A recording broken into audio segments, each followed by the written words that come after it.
Well, good morning, everyone, and maybe good afternoon for some of you who may be coming from the East Coast, but this is primarily focused here in the Southwest. Welcome to our Regional Community Workshop. My name is Joseph Mikhael. I have the privilege of serving as the Chief Medical Officer of the International Myeloma Foundation, and I'm going to introduce my wonderful guests in just a few moments who are participating in this workshop. I would like to say right off the start that typically these workshops are also hosted by Kelly Cox, who works for us at the IMF. He's unable to join us today and sends his regrets. So I apologize too that you're kind of stuck with me. I don't have the Kelly Cox deep DJ voice for the day, but I hope nonetheless that you will really enjoy this program. We have 2 hours together. We'll have a little break in the middle of the program to let you stretch your legs a little bit so that you don't feel like you're completely confined and have total Zoom fatigue as many of us are feeling. But this is really just a wonderful opportunity for us to think a little bit together about multiple myeloma. I'd also off the start like to thank our sponsors, Amgen, Bristol Myers Squibb, GSK, Janssen, Karyopharm, Oncopeptides, and Takeda Oncology for making this program possible so that we can deliver really the most up-to-date and interesting information in multiple myeloma.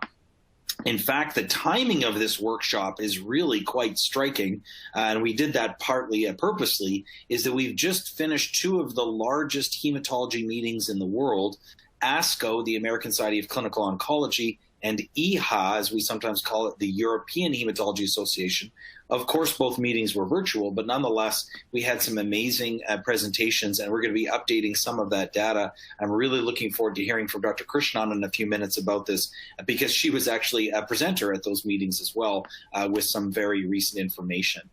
But also just to let you know, as a follow-up from this Southwest Regional Community Workshop, that we will have both our slides and a video replay available. And so for those of you who have registered, I know we have about 200 people that have registered for this program, you'll be able to have that available to you, fully aware that you may not be able to stay for the whole program, even though I'm sure you're sitting on the edge of your seat with popcorn and excitement in your heart. We know that it's maybe helpful to be able to review it later and to watch it again later if you wish. We also really want to hear from you. Is if you look in the program that we're using here, and I know sometimes it's a little bit difficult at first navigating all the different bars and different things that you have, but there is a feedback area there, and that's particularly important. I know everybody says it, but it actually really is important to us. This is a program that we evolve all the time, and we want for our patients and their families, and indeed their caregivers, to have the greatest benefit of learning what's new in myeloma and how we're thinking about myeloma, how do we give supportive care in myeloma, and so getting your feedback is particularly valuable to us. So what's our agenda today? As I mentioned, I've replaced Kelly Cox, who's our Senior Director of Regional Community Workshops. You're stuck with me as being the host as well. But in a couple of minutes, I'm going to give what I sometimes call the Myeloma 101. That's really kind of just an overview of myeloma, and then dive into frontline therapy, or how do we initially treat multiple myeloma. And we're very cognizant of the fact that some of you are experts in myeloma. You've either had the disease for a long time, or someone in your family has had the disease, someone you know, and you know a lot of things. But sometimes those refreshers are really valuable. But we also understand that there are people that are kind of brand new to myeloma. So we want to make sure that whatever your experience is with myeloma, that you have the opportunity to learn today. This is power to you. Knowledge is power, and we want to do everything we can to empower you in this fight against this awful disease. As you're going to hear today, we've made massive strides forwards in this disease, but nonetheless, it is still a tragic disease, still incurable in the overwhelming majority of people, and so we want to attack it the best way we can.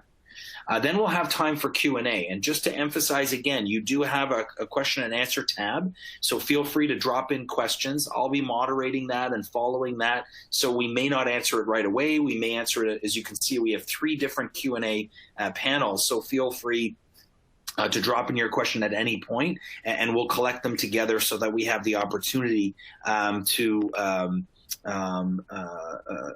answer the questions that you have, because this is not a workshop where Dr. Krishnan and Deborah Das and myself just become Charlie Brown's teacher, you know, wah, wah, wah, wah, wah, and we just talk the whole time. We really want this to be an opportunity to answer your questions, so please feel free to bring them. We'll have a quick stretch break, and then we'll get into Dr. Krishnan. So Amrita Krishnan, she is at the City of Hope Medical Center in Duarte in Los Angeles. She's been a marvelous friend and a mentor to me in many respects for many years. She is the head of the myeloma program at City of Hope, and she'll talk to us about relapse therapy. Unfortunately, we know that myeloma does relapse, even though we give it very good frontline therapy, as we'll share.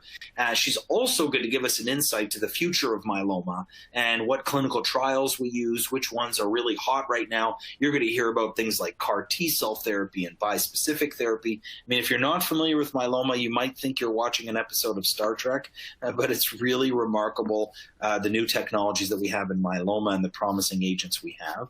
Then we'll have another Q&A. And then Deborah Doss is here with us, who is an oncology-trained nurse from Dana-Farber, who has tremendous experience in myeloma and is just a marvelous individual. We're delighted that she could join us today. And she is going to share with us how we manage some of the symptoms and side effects of this awful disease, and yet in many ways we've come a long way in quality of life with this disease and being able to manage these side effects more carefully. So she'll walk through that with us, and then we'll have time for Q&A. So that's the agenda for the next hour and 53 minutes. So sit back, enjoy. Hopefully, if you have questions, feel free to enter them into the question box. And now we will start diving into the actual talks. And I will give kind of a combined first talk of two talks together, thinking about what we'll call Myeloma 101, or the basics of myeloma and frontline therapy. So what am I going to do for this next half hour? So I want to review the basics of blood and cancer. Again, for some of you, this is brand new, so I'll take you at the 1,000-foot level and bring you into this.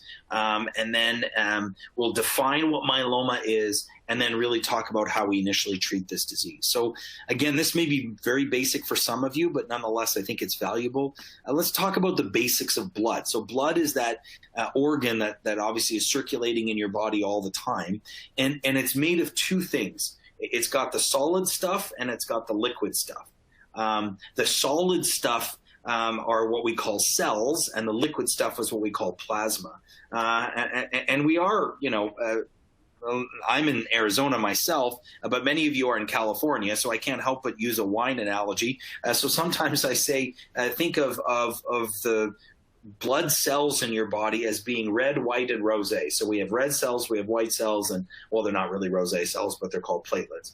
What do red cells do? Red cells carry oxygen. So they're like trucks. They come to the lung, they pick up the oxygen that you breathed in, and they go deliver them to the tissues, drop them off, and come back. And that's all they do. I'm sorry, Amrita, I'm offending every hematologist in the world right now, but basically red cells are just trucks. They pick up and drop off, pick up and drop off. White cells are going to be very important to our discussion today, because white cells are like soldiers in an army. They form an important part of your immune system. In fact, it's interesting. We have 5 kinds of white cells, kind of like we have 5 major branches of the military. And so these cells are the ones that fight for us. And we'll be talking a lot more about white cells today. And then lastly, platelets are just little cells that help you clot. If you cut yourself, they get there first. I call them the ambulance, because they get there first and they kind of patch up the problem. And then the bigger problem, or the bigger clot, is dealt with in the emergency department, if you will, by what we call factors that are in our plasma that come and cause the clot to form and the bleeding to stop. All 3 of these cells are made in the factory of your blood. That factory is called the bone marrow, because we're going to learn that multiple myeloma is a cancer that starts in the bone marrow, not in the peripheral blood, as it were, the circulating blood, but in the factory of that blood, which is indeed the bone marrow. So what is cancer? I mean, we define cancer as basically saying, this is identical, uncontrolled growth. And so usually the body has a balance to make sure that our cells don't grow out of control, but sometimes they do. And you can imagine it with breast cancer or colon cancer or lung cancer. You can just imagine these cells kind of growing out of control. Well, in blood cancers like multiple myeloma, it's really it's a challenging situation because these are the very cells that are meant to protect you. They're part of the soldiers, if you will, or the army that is protecting us. And now they literally turn on us, and that becomes a potential major trouble that we'll discuss. So myeloma, to be specific, then, is a blood cancer that starts in the bone marrow, and it starts in a very unique cell in the bone marrow called the plasma cell. Not the blood plasma, that's different, but the plasma cell. These plasma cells are designed to make antibodies. You know, we've all been talking through COVID about the antibodies that we have. Well, who are the ones that do it? The plasma cells. I mean, plasma cells are a critical part of our body. Typically, they're only maybe 2, 3, 4% of the bone marrow. They're a small fraction of it. But when they start to grow out of control, just like a lung cancer or breast cancer grows out of control, we define myeloma as more than 10% plasma cells in the bone marrow. But it's not just that the plasma cells are growing. Now, instead of making good antibodies that can, fight off COVID or measles, mumps, rubella, whatever else we have exposed to in our life, either directly or by vaccination, myeloma produces bad proteins. So these become, instead of the good proteins we call polyclonal, because they're different shapes and sizes, they're monoclonal. And that's where we get the word an M protein or an M spike, a monoclonal protein that can then actually literally attack your bones and your kidneys. Now, who's at risk of myeloma? I got to talk a little bit about this more in a moment, but it is a disease that is more common in older patients, but it can happen in younger patients. The risk is twice as high in the African American community, and it is more common in men than women and more common in the context of obesity. Now, as some of you know, we have a whole program at the IMF dedicated to diversity, and specifically we have an African American initiative. We've called this whole program the Empower program, M standing for myeloma-power, because we want to empower individuals and communities to change the course of myeloma, because the current course of myeloma is unacceptable in many populations, in many disadvantaged populations, in particular the African American population. So just a few facts to get us thinking about this is that, sadly, as we're going to be talking about the symptoms of myeloma in a moment, there's a longer time from the initiation of symptoms to diagnosis in African Americans than we see in the Caucasian population. Furthermore, African Americans are diagnosed 5 years younger on average with the disease. So if the average age of diagnosis in the total myeloma population is about 69 or 70, it's more like 64 to 65 in the African American population. As I mentioned earlier, it's twice as common. This is the most common blood cancer in the African American population.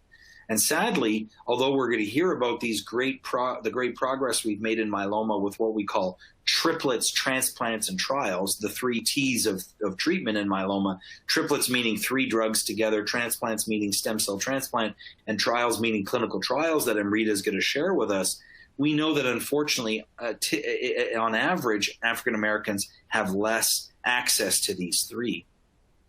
And this is translated, unfortunately, into a situation where we talk about how much progress we've made in myeloma, how people are living longer with myeloma.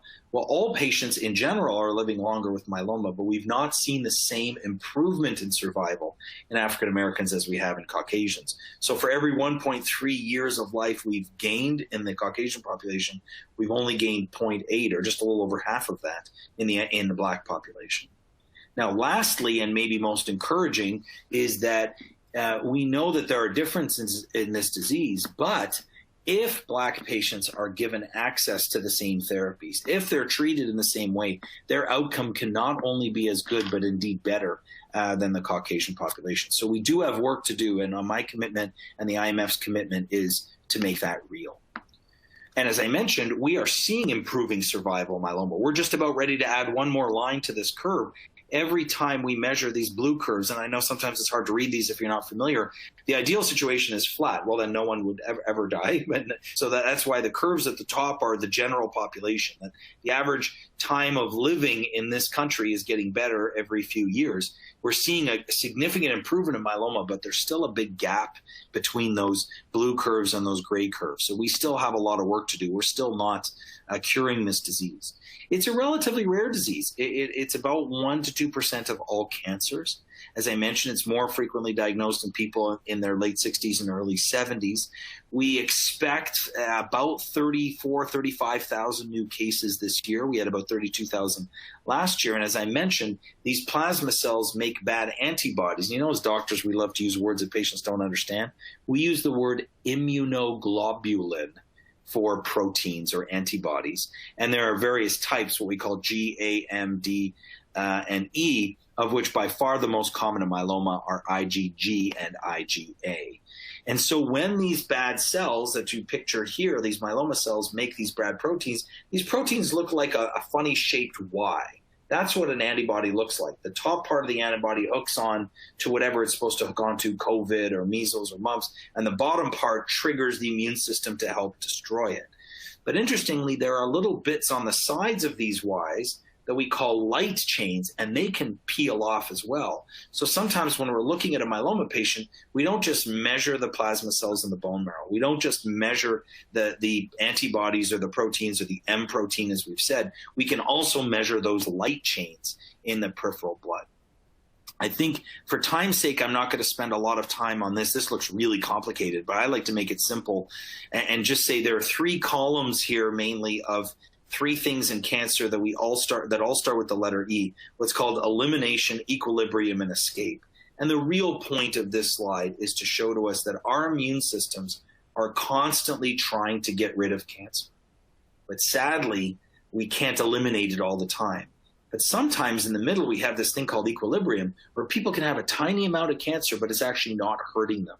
And we see this in myeloma patients before they develop myeloma often in what's called MGUS, or monoclonal gammopathy of undetermined significance. Basically, that just means that someone has a pre-myeloma condition. You know, this is incredibly common. 5% of adults in the world have this. Think of that, 1 in 20 people. But yet most people won't develop myeloma. Go on to the third part of this, what's called escape. So we need to understand, and we're working very hard to understand that better.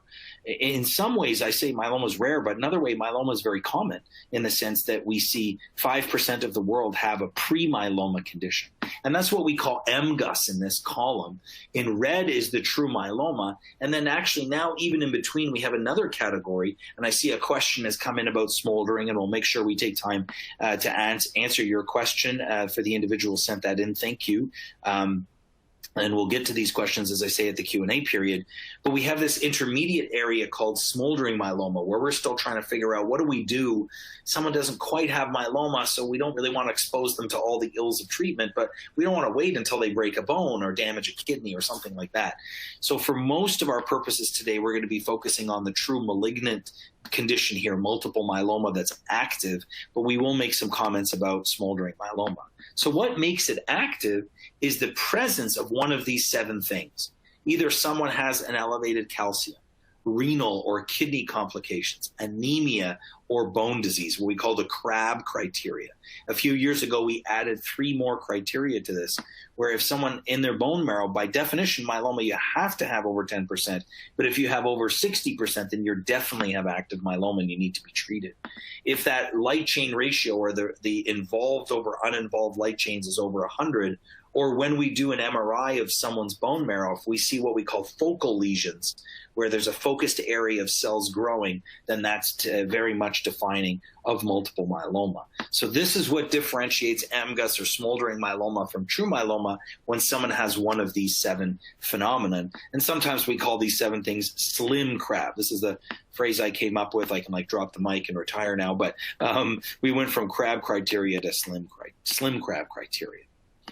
Pragmatically, though, this disease can be difficult to diagnose because people present with fatigue, they present with bone pain, they present with anemia or a low red blood cell count. Remember I showed you the red, white, and the rosé. And a lot of things can do this. If we go to a family doctor's office today, they're going to see lots of people with back pain, lots of people with fatigue, lots of people even with anemia. And so it's not always easy diagnosis to make. And so we have to look carefully at the kidneys and the other blood counts and look at other things that may point to us where someone has active multiple myeloma. When we define myeloma, we have what these subtypes, as I mentioned, and you may remember I said that most people have what's called IgG or IgA, but there are a small fraction of patients that have other forms, of which one is important to mention, which is the light chain only. Remember I showed you what an antibody looks like? It's a big Y with little bits. For some reason that we don't really understand, some myeloma cells don't make the whole antibody. They just make the light chain bit.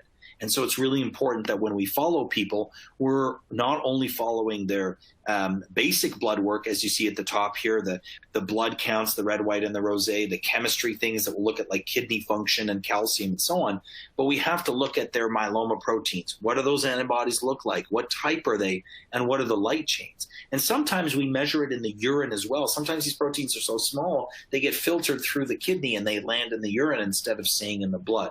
And so your doctor may want to start by looking at your urine as well. And lastly, in the introduction here is the stage of myeloma. And I have a slide on staging. I don't want to focus on it because this is really something that's changing and evolving in what we do in myeloma. Staging in cancer is so important for lung cancer, and colon cancer, and breast cancer, because it makes a vast difference as to what people have. Myeloma is a little bit different. We do have 3 stages, and there are absolute differences between them. But as you're going to hear a little bit more and more today, so much of the staging has to do with this bottom piece of these 3 columns, that what we call high-risk cytogenetics, where we can look at the genes of those plasma cells. So these aren't genes you pass on to your children. These are the genes of those cancer cells, the ones that have gone rogue, the ones that have become cancerous. And we can look to see, do they have features that are so-called high risk or features that are so-called standard risk? About 25% of patients have high-risk myeloma, which unfortunately means they're more resistant to treatment and have a shorter survival than those who have standard risk multiple myeloma. So as we start to think about treatment now and thinking a little bit about how we approach treatment, there's lots of things that we use. We use all the tests that we've talked about, but it's not a recipe book. It's not a cookbook. We look at what you want. I wrote an article recently about the best advice that my father gave me. Some of you have heard me say this before. My father gave me 2 pieces of advice. And Deborah, I hope you hear this bit. 2 pieces of advice the day I was accepted in med school. He said, 1, treat nurses like the professionals they are. And number 2, he said, God made you with 2 ears and 1 mouth for a reason. Listen to your patients more than you speak to them. And so part of you being at this workshop today is reflecting the fact that you're taking ownership of this and you want to be able to speak up and have a conversation. You're going to see today we have more choices than ever. Poor Amrita, she's got to cover relapse myeloma. I sometimes say relapse myeloma is like the Cheesecake Factory menu. I don't know if you've been to Cheesecake Factory. I don't go as much anymore. My kids are getting older now, but they used to like me to go there. And it's like an encyclopedia. There's like 30 pages of choices. It's really hard to make the choice. And so it's good that we have choice in myeloma, but you have to be involved in that discussion. And we look at your health and your past medical history as we make that. And then as we choose that treatment plan, we have to put the patient's preference, as I've said, right in the middle as we look at all the options and all the things around us that make that decision. Now, I can't go into this in a lot of detail, and some of you know this, but we're going to be talking a lot about different drugs today, which include the big classes of drugs. Sometimes we call the IMiDs, the ones that end in mide, like lenalidomide or pomalidomide, or the proteasome inhibitors that end in mib, like bortezomib or carfilzomib. We're going to hear about chemo, about steroids that you all know about, and then, of course, monoclonal antibodies. The last thing I'm going to say before we dive into the treatments is that one of the things that's really important in myeloma, because myeloma has become so specialized, is that there are times when it really is important to get an expert opinion to help you through and understand this. I know that Dr. Krishnan and I do many of these, and we always want to be available to you. Not that it is in any way questioning what your community oncologist or other doctor is doing. It's part of a team. And that's how I work. I always want to collaborate with others so that we can bring you the best therapy possible in your specific choice. So when we look at treatment, wow, do we have a lot of choices. But up front, we're going to see that we typically divide people into 2 categories. Are you so-called eligible for transplant or not eligible for transplant? A transplant is really just giving you 1 big dose of chemo. But because it's so big, we need to, if you will, transplant you, meaning we need to, before we give you that chemo, collect some of your, what we call stem cells. These are cells in your bone marrow that can grow a new bone marrow. We give you the chemo, then we give you your stem cells to grow a new marrow back, because that chemo wipes out your marrow. So it's kind of like saying, here in Arizona, when it's 115, I don't have much of a lawn. But let's pretend I have a lawn here, and I say, oh, I just can't get rid of those weeds. The only way I can get rid of those weeds is to burn the lawn. Well, if I burn the lawn, it gets rid of the weeds, but it gets rid of the good grass too. But hopefully I have some seeds in my garage, so I can burn the lawn and then come back and put the seeds on the dirt and grow a new lawn. And that's what we do at stem cell transplant at City of Hope, where Dr. Krishnan works, and where I am at Honor Health here in Scottsdale. We transplant hundreds of patients every year. And what we do is we collect seeds or stem cells from them. We burn the lawn or give them the chemo, and then we give them the stem cells back. And so if you're eligible for transplant, you'll likely get a combination of drugs followed by the transplant, and the chemo we use for transplants called melphalan. And then we put you on maintenance, and then Amrita later will talk a little bit about all the things that we do in relapse. If you're not going to transplant, it's quite similar. You'll likely get a 3-drug combination, usually with bortezomib, Lendex, or daratumumab, Lendex, and then just stay on lenalidomide maintenance. And in the future, I think this is going to change. So I'm going to now talk about both transplant eligible and ineligible for about the next 10 minutes, and then we'll take some Q&A and have a little bit of a stretch break. So there's so much material to cover, but let me cover the transplant eligible bit with 3 quick questions. Do we still need to do transplant? What is the best triplet combination? And should we switch now? We're starting to do clinical trials with 4 drugs instead of 3. Look, we showed 2 is better than 3. Is 4 better than 3? Sorry, the 3 was better than 2. Do we know if 4 is better than 3? So with respect to the transplant question, we have a couple of big studies. I won't go through every detail, but this was a study that compared people getting just the triplet of VRD or RVD, so Revlimid, Velcade, and dexamethasone, also known as lenalidomide, bortezomib, and dexamethasone, versus getting the same triplet but with a transplant.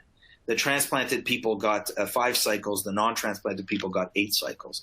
And what we learned from this study is that actually transplant kept people in remission for longer, by about a year actually. And it was one of the reasons why we continue to do transplant. It didn't have an impact on overall survival, but a lot of it has to do with the people that didn't get a transplant, got one later. And we can talk more about that later.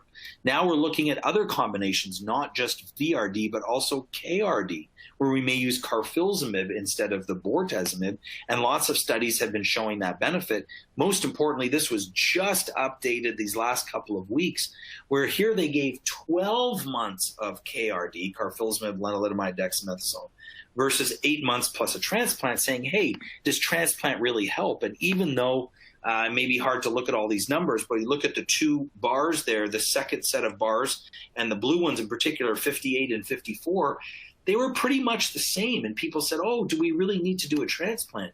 But on this first curve here, that blue line where there's a 0.69 is higher than the green line.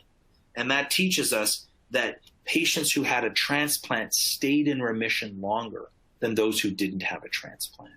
So right now, I think with respect to that first question, we are still doing transplants because they still help. Question number 2 was, can we go to 4 drugs? I mean, we've been using VRD or RVD. They're basically the same thing. But can we add something to it by putting another drug in there, something called daratumumab? And so the daratumumab here is the 4th drug that's added to it. And we saw that when we added the daratumumab, people got into a deeper response. You know, we define response as being at least a 50% reduction in the markers of the tumor. But we like to get even deeper than 50. We like to get 90% of the way there, or even 100% of the way there. And so what's in this purple here and yellow and sort of orange together is literally 100% removal of the protein. It's not entirely 100%. There still may be a little dusting of the disease left, but almost all gone. And we can see that it was deeper with the 4 drugs as opposed to the 3 drugs. And then lastly, we're looking at other 4-drug combinations where not just Dara-VRD, but actually Dara-KRD. And so we're getting these deep responses, what's called VGPR, at least a 90% reduction in the tumor, a very good partial remission. I mean, it's remarkable. We're starting to see VGPR rates of nearly 100% with these patients. And so I do think that transplant's still necessary because it helps deepen and keep disease under control for longer. I think we have very good evidence to use VRD as the triplet of choice, but we have now some good data using KRD. And it's still early to say we're definitely going to quadruplets, but I think that is going to be the way of the future. Now, let's turn to transplant ineligible before I close off this Myeloma 101 section.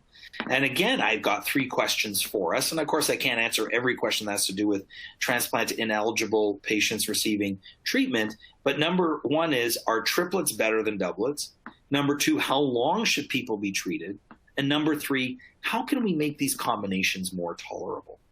Well, Dr. Dury led, my boss, the chair of the IMF, led what's called SWOG 777 study, where they looked at this. People who weren't planning to go to transplant were given either VRD, bortezomib Lendex, or just Lendex.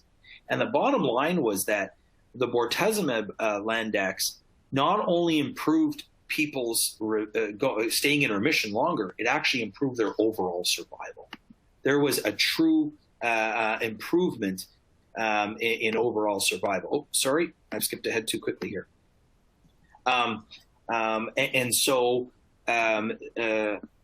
Sorry, I think a slide got dropped here. But so what we saw from that combination, in addition to adding the bortezomib to the Lendex, made it better. We've similarly seen a very similar study using DRD, adding daratumumab Lendex to Lendex. And similarly, we saw an improvement not only in progression-free survival, meaning how long people are in remission, but actually also in overall survival.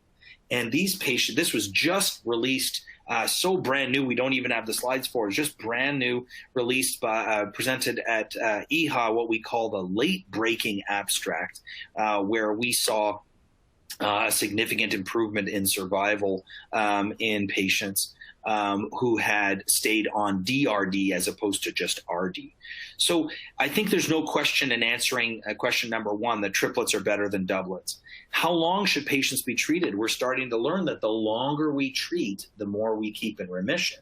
And so the DRD study taught us that when we continually use the daratumumab and lenalidomide, in Dr. Dury's VRD study, we stopped the bortezomib after 6 months. But now we've learned that with DRD, and sometimes now with V as well, if we treat longer, patients will do better.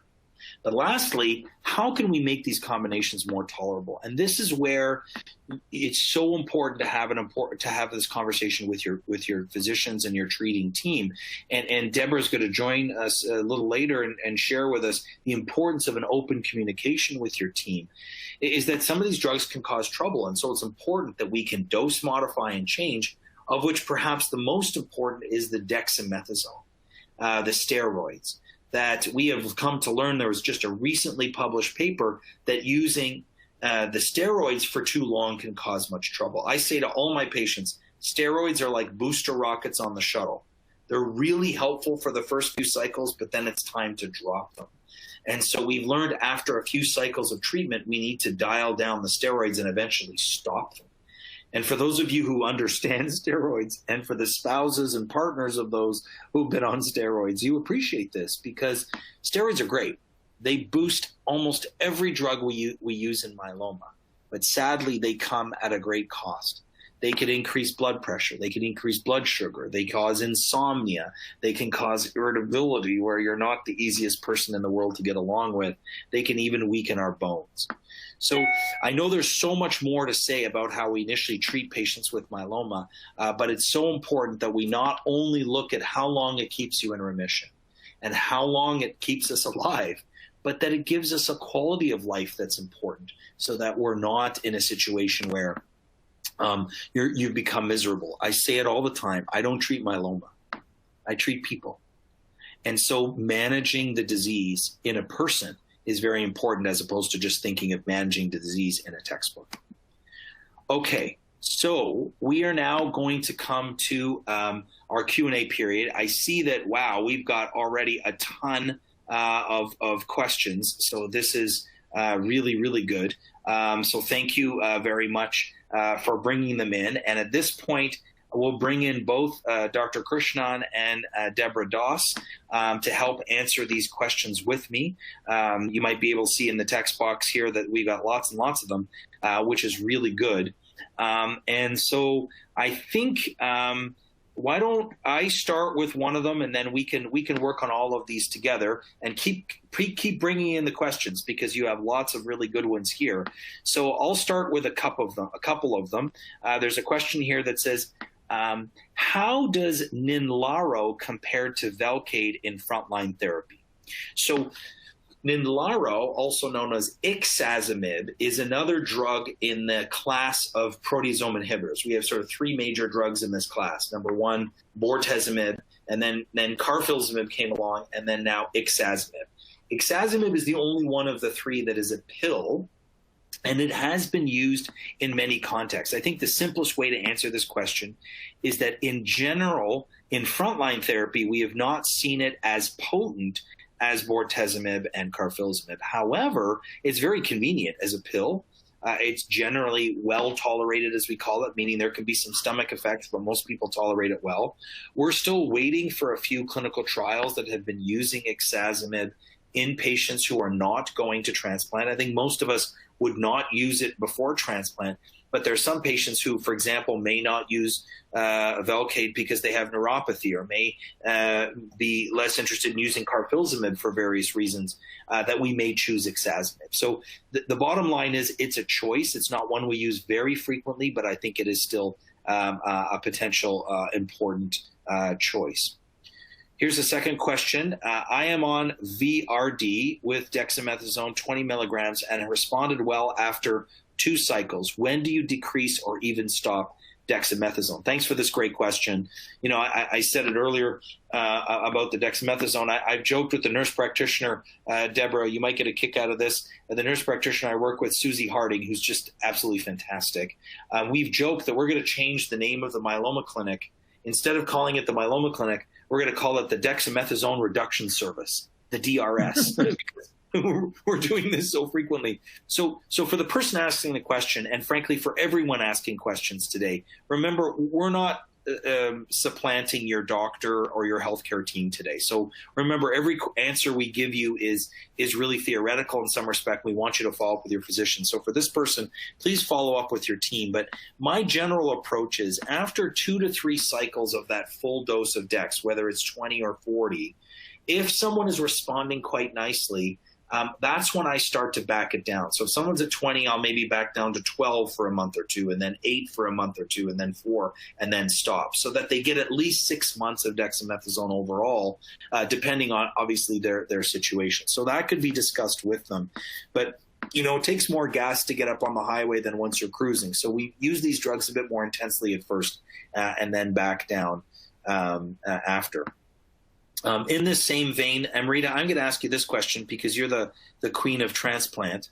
The question is, if you reach MRD negative status, so we didn't talk a lot about MRD, which stands for minimal residual disease. So I talked about those categories of depth of response. Minimal residual disease negativity is the best category someone could into. It's kind of like a wet Q-tip. You can't even trace any more dirt on the floor. But if the question for you, Amrita, is, if you reach MRD negative after induction, would you still do a transplant?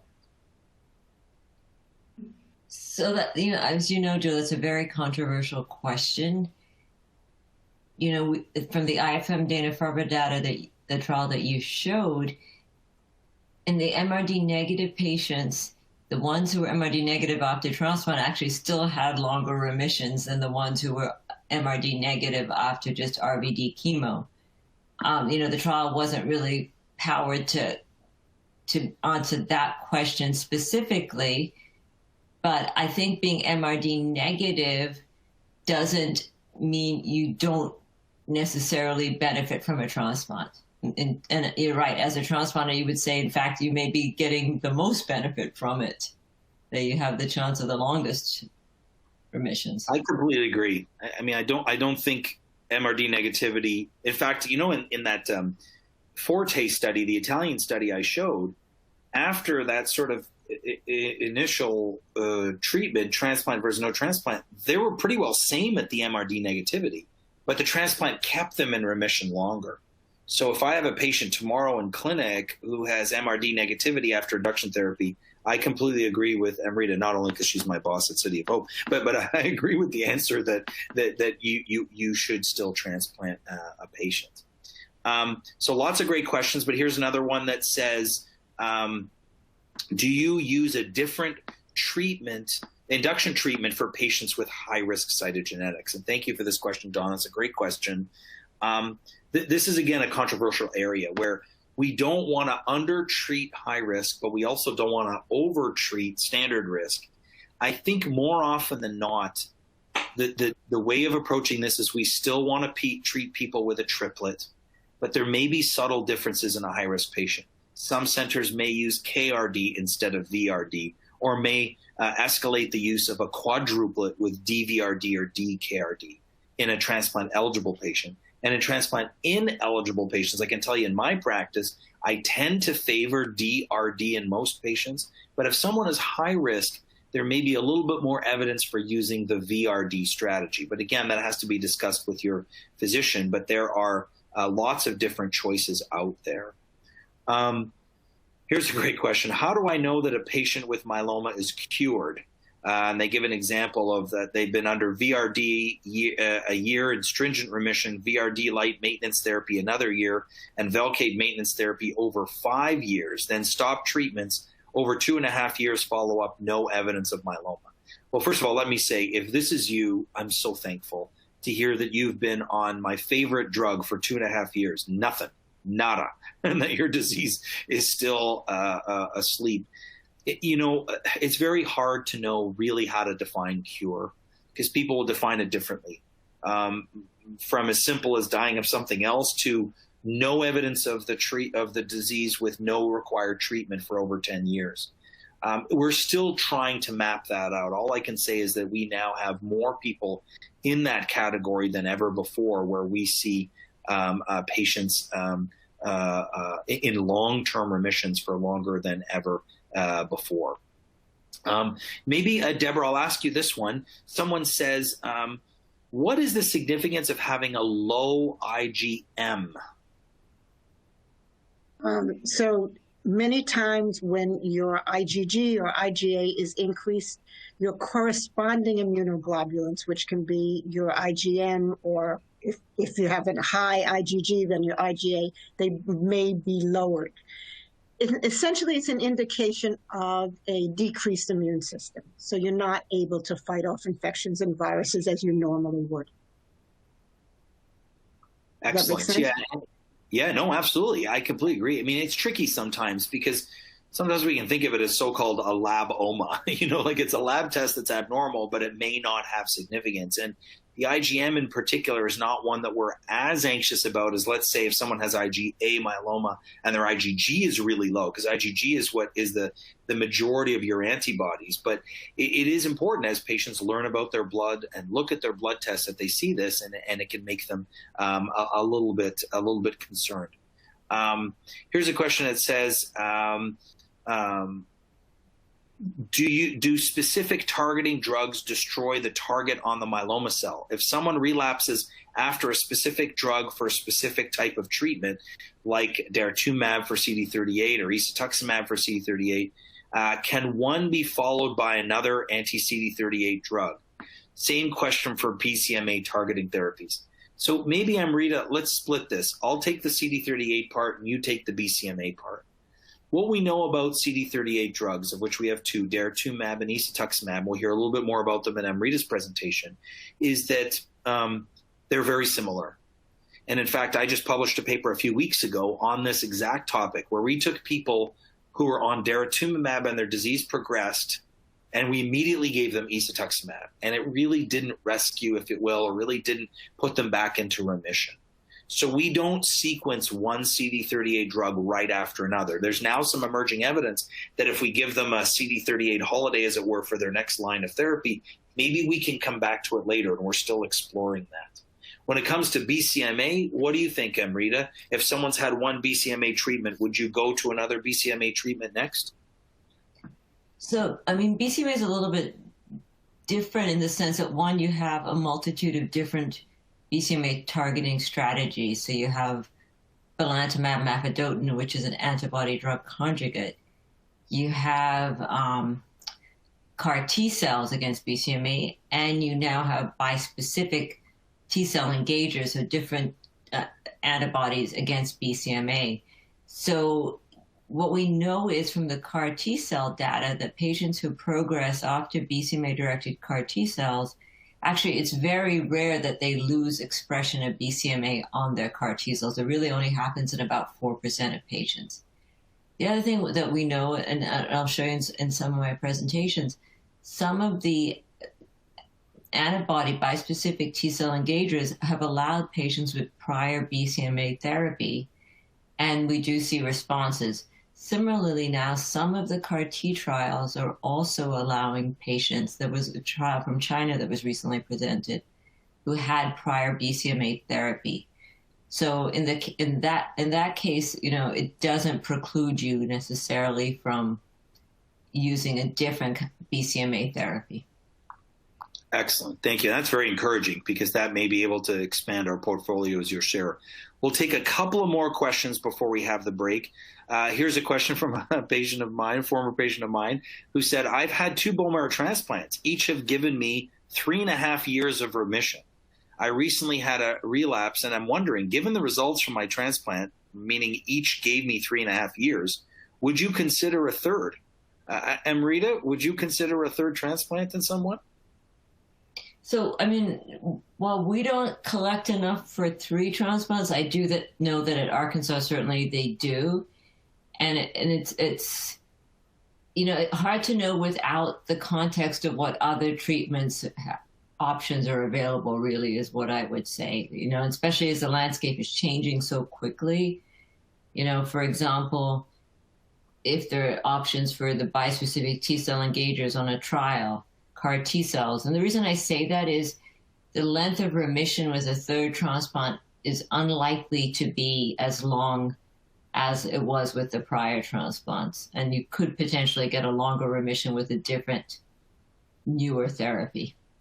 Yeah, I completely agree. I think your answer is so balanced. You know, we never want to dispense with options in an incurable disease, but now with so many options, I would agree with you. I would probably not be as enthusiastic to go to a third transplant. And now even we have different ways of giving melphalan through, you know, a more directed way through the melphalan-flufenamide, as I'm sure we'll hear. So I'm going to answer 2 other quick questions, and then we're going to take a little breather. In the 2020 definition of high-risk smoldering myeloma, do you need to meet at least one of these criteria, or do you need to meet all 3? What if any one of these is met but not all 3? For example, free light ratio 60, but M spike 1 and bone marrow biopsy less than 20%. So this is a great question, Laura. So I didn't get into a lot of detail about this, but in brief, I mentioned we have MGUS. I've mentioned we have active myeloma. We've got this in between, which is constantly being redefined. And we discussed this week at our International Myeloma Working Group Summit. And I think this involves a much more deeper discussion, because I think we even have a more sophisticated model than the 2-20-20. But the way to think about the 2-20-20, which is to say someone's got an M spike over 2, a free light chain ratio of over 20, and a greater than 20% plasma cells, that having 1, 2, or 3 of those are incrementally putting people at higher risk. For those who have all 3, obviously it's the greatest risk. So people either have 0, 1, 2, 3, and we can stratify people that way. And so I will typically sit down with a patient, have a discussion. Let's look carefully. Are things changing? Are things evolving to help make that decision about whether or not we should treat it like true myeloma? And then the last question, and there are some other ones that I'm going to try to get to later. I promise we'll do our best to get to as many as possible. This is amazing how many questions we have, but this is relatively quick. Is light chain myeloma considered rare? It is not considered rare. 20% of myeloma patients do indeed have light chain myeloma. Actually, maybe I will take one more question for you, Deborah, if you don't mind. And the question is, I would like to know more about alternatives to dexamethasone regarding your comments about ramping it down. I'm in first relapse, and after a great 8-year remission, and Dex is not only part of my current treatment, but has also been important in treating my bone pain, which is extensive. So Deborah, I'm not sure if you believe in my dexamethasone reduction service comments, but when Dex is also helping, when Dex is also helping, like with this patient with their pain, I'm not forcing reduction in everybody, but what would your thoughts be about this? We absolutely do believe in your dexamethasone reduction protocol. But, prednisone is a very good alternative to dexamethasone. With many people, not with everyone, it has less side effects. You can use a lower dose and still sometimes get the pain relief that you get with dexamethasone at a lower dose. Steroids are very good for pain control, but you may want to consider alternatives to pain control. But just of note, always wean yourself off steroids. Never stop, dead cold if you've been on steroids for a while. Agreed. So well said. Thank you very much. Thank you, Amrita and Deborah, for great answers to these tricky questions that continue to pour in. We'll try and answer some more of them at the next opportunity. So, okay, welcome back, everybody. I hope you enjoyed a little bit of a break. We're now going to move into the second half of our meeting. You know what? I was just the appetizer. This is the main dish that's coming now, as you're going to hear two outstanding speakers on two great topics. We're going to start with Amrita Krishnan, who's going to talk to us about relapse therapy and clinical trials, and then later Deborah Doss is going to talk to us about managing myeloma symptoms and side effects, which we've already heard a little bit about today. So Amrita, really appreciate you joining me today and taking off part of your Saturday to do this. So I will turn it to you to talk about relapse disease. Thank you, Joe. And you're a very hard act to follow, but I will do my best. So as Joe said, I'm from the City of Hope Cancer Center in Duarte, California, the only place that is equally as hot as Scottsdale. So I feel that for sure.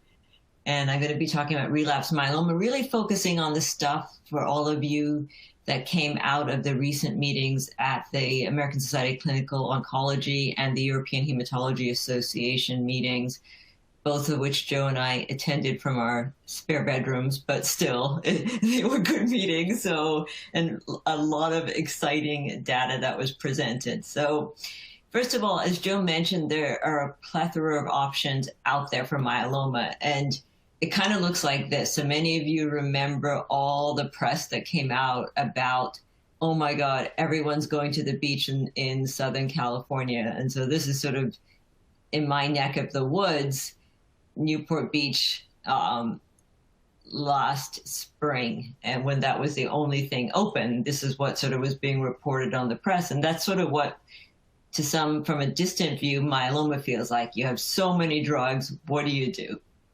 But different to that, that's one view, telephoto lens. But actually, same beach, different view. If you look at an aerial view, it actually is that you can drill down a little bit and be more specific in terms of per individual patient.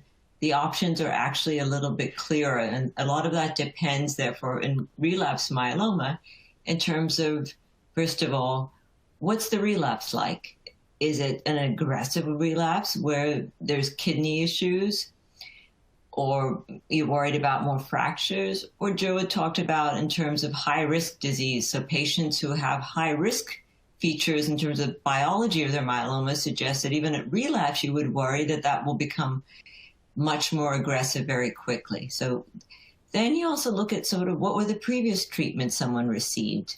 How did they do with those treatments? If someone had severe neuropathy from Velcade, you really are not going to give that drug again. Maybe you'll think of something else.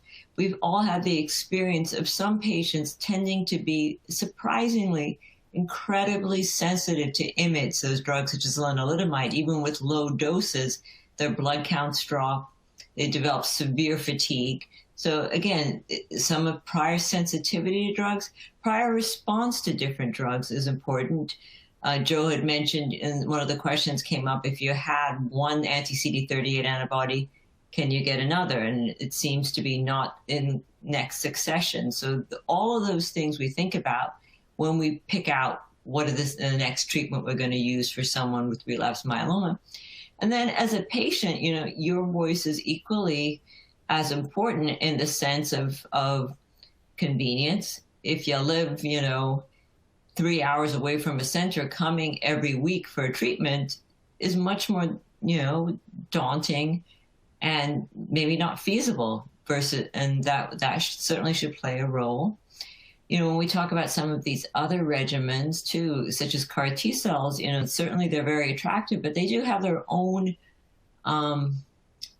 burden of care in regard to the need for a caregiver, the need to be near the treatment center for at least 30 days. So all these options really have to be discussed and weighed with your physician when picking that. And when you do that, then it helps really narrow down the choices and to help you pick the best choice for you. Now, right now, though, I would say generally our go-to for the first relapse of myeloma is an anti-CD38 antibody. And the one we've tended to use is daratumumab. In part because that was the first one available. Secondly, because it's now available as a subcutaneous form, which is also much easier for patients. And thirdly, because the data we have has been pretty robust and exciting, using it in combination. So we initially, when we studied daratumumab, we used it as a single agent, but we rarely use single agents as a therapy now, and we use it as a combination. And the combination we tend to use at first relapse is daratumumab plus lenalidomide, based on this study. This was the Pollock study. And I just show it to you to just show the things we like in myeloma. We like to see what we call flat curves. So that means that people are not relapsing. And so we see that this is a pretty high curve, and it seems to be sort of staying pretty flat, which is encouraging. That's suggesting you can get long responses with this regimen. But, you know, in that early relapse space, you actually have a lot of choices, and that's really where patient preference comes in as well. And I just show this to you. You don't have to memorize it, just to say that you have every drug combination with lenalidomide in large trials. And when we see, look at these trials, 800 patients, 600 patients, all these trials suggest the same thing, that when you, in the early relapse, first relapse, second relapse, you combine one of these drugs with lenalidomide, you can get very high response rates, 80 to 90%. And you can get responses that last a long time. So, you know, as I said, this is where the discussion becomes like, it's sort of like cooking. How do you pick your recipe and how do you adjust? And it'll be based on all those previous factors that we talked about. Exacerbate being an oral agent.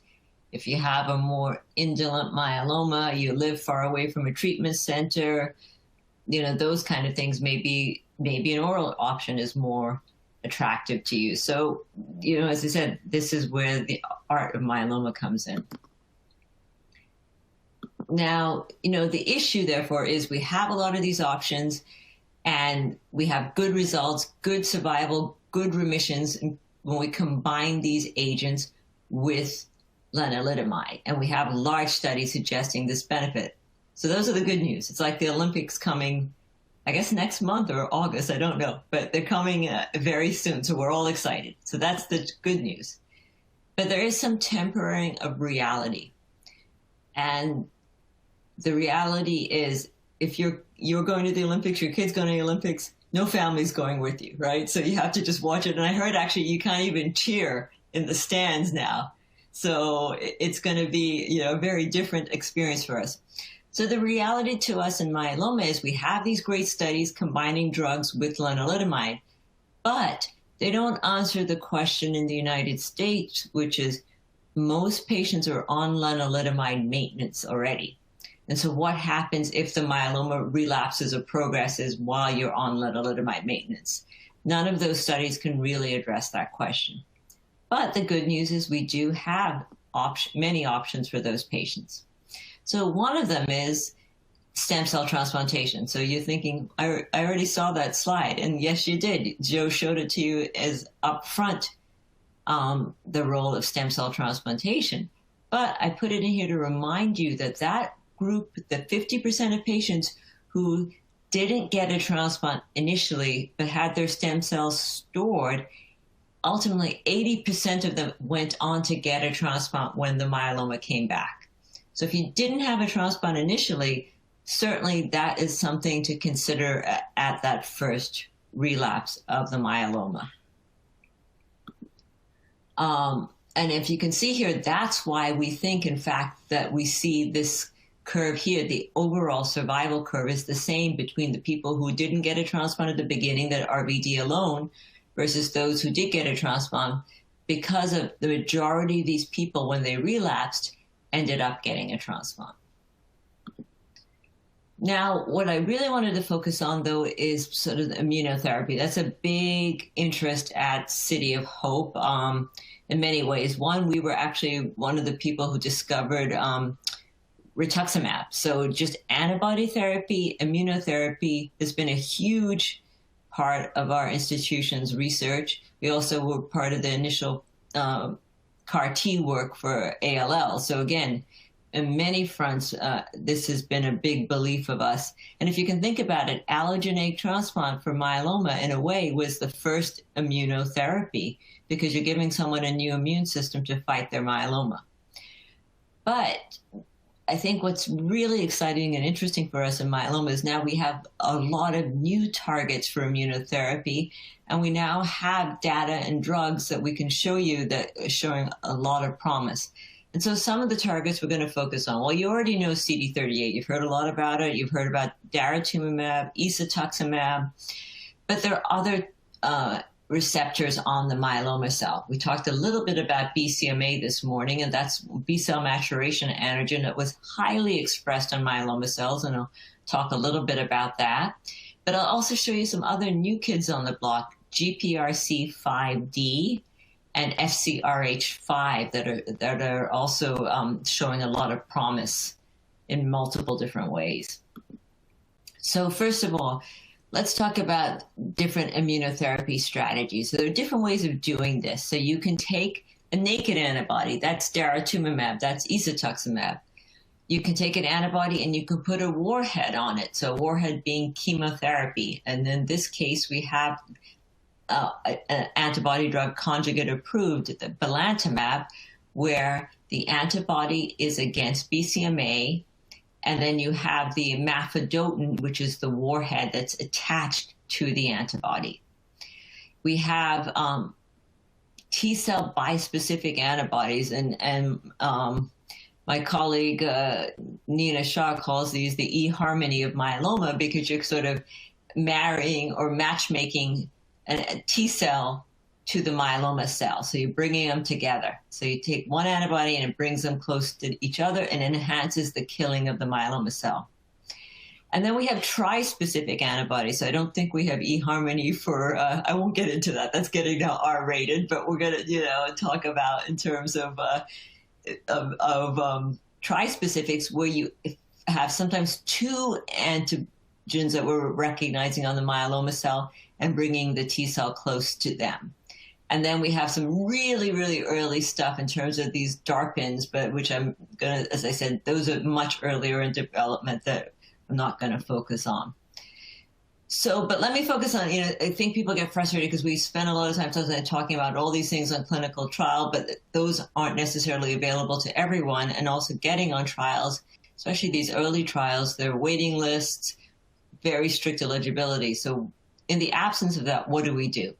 So as I mentioned, a lot of people are on lenalidomide already, and if the myeloma starts to progress, this has been really our mainstay for a long time, daratumumab plus pomalidomide instead of Revlimid. So using pomalidomide, which is a stronger immunomodulatory agent, plus the daratumumab, and it's based on this study, the Apollo study. Pomalidomide is a little different than lenalidomide in terms of the side effects. It tends to cause more suppression of the bone marrow. And so sometimes we have to adjust the dose. In this trial, they used 4 milligrams. We often actually just use 2 milligrams to try and minimize the effects, especially on the white blood cell counts and the anemia. And you can see here, as I talked about again, we like these flat curves. But, it said 12.4 months as an average in terms of the remission. We would love to do longer than that, certainly. And so that's sort of how can we do better? And that we're constantly looking for that do better. So then we asked, well, again, our eHarmony, what are the other matchmakers we can use with daratumumab? Well, what about proteasome inhibitors? So we know that carfilzomib is a very potent proteasome inhibitor. And so this is a regimen now that we're starting to use more and more, using carfilzomib plus daratumumab, and it's based on the CANDOR study. So you can see here patients that had earlier relapses, 1 to 3 previous lines of therapy. And you can see here that we saw very encouraging response rates. And so not evaluable in terms of median progression-free survival, meaning that a lot of people are still in remission when this trial was reported out. So I would say this is a very potent active regimen, and I've started to use this more, especially for people who have aggressive relapses. But having said that, and this is a huge table, but it just is to say you have to do it with some caution. And to my mind, and I'd be interested to hear what Joe has to say, in patients over the age of 65 is where I sound the note of caution in terms of infectious issues. And you can see here that indeed 25% of patients had what we call a grade 3 respiratory infection. So that's a fairly significant respiratory infection. And as I said, if you're older, have other issues that could make it harder for you to fight off infection, those are things to sort of be aware of. So I think Deborah had mentioned earlier in regards to IgG, for example, low IgG is making more risk of infection. Certainly if I have patients on this regimen, I'm very cautious about infection, giving IVIG supplementation if we need to try and minimize infection risks. Now, again, not the only anti-CD38 antibody on the block. There's another one, isatuximab, and they had the same idea, combine it with carfilzomib, same group, 1 to 3 prior lines of therapy. Kind of to what Joe's point was, these patients could not have been refractory to a different anti-CD38 antibody. And you can see here, again, very, very nice curves in terms of, and you could argue maybe even better, but we don't like to compare. It's like comparing your children. You don't like to compare between different trials, but you can see that we seem to see very good responses and long responses with this combination as well. Same kind of ideas in terms of attention to infection risks and the toxicity of this pretty potent regimen. You can also combine isatuximab with pomalidomide the same way. And I would say to this one, in my mind, that's really been very identical to the results when we combine it with daratumumab.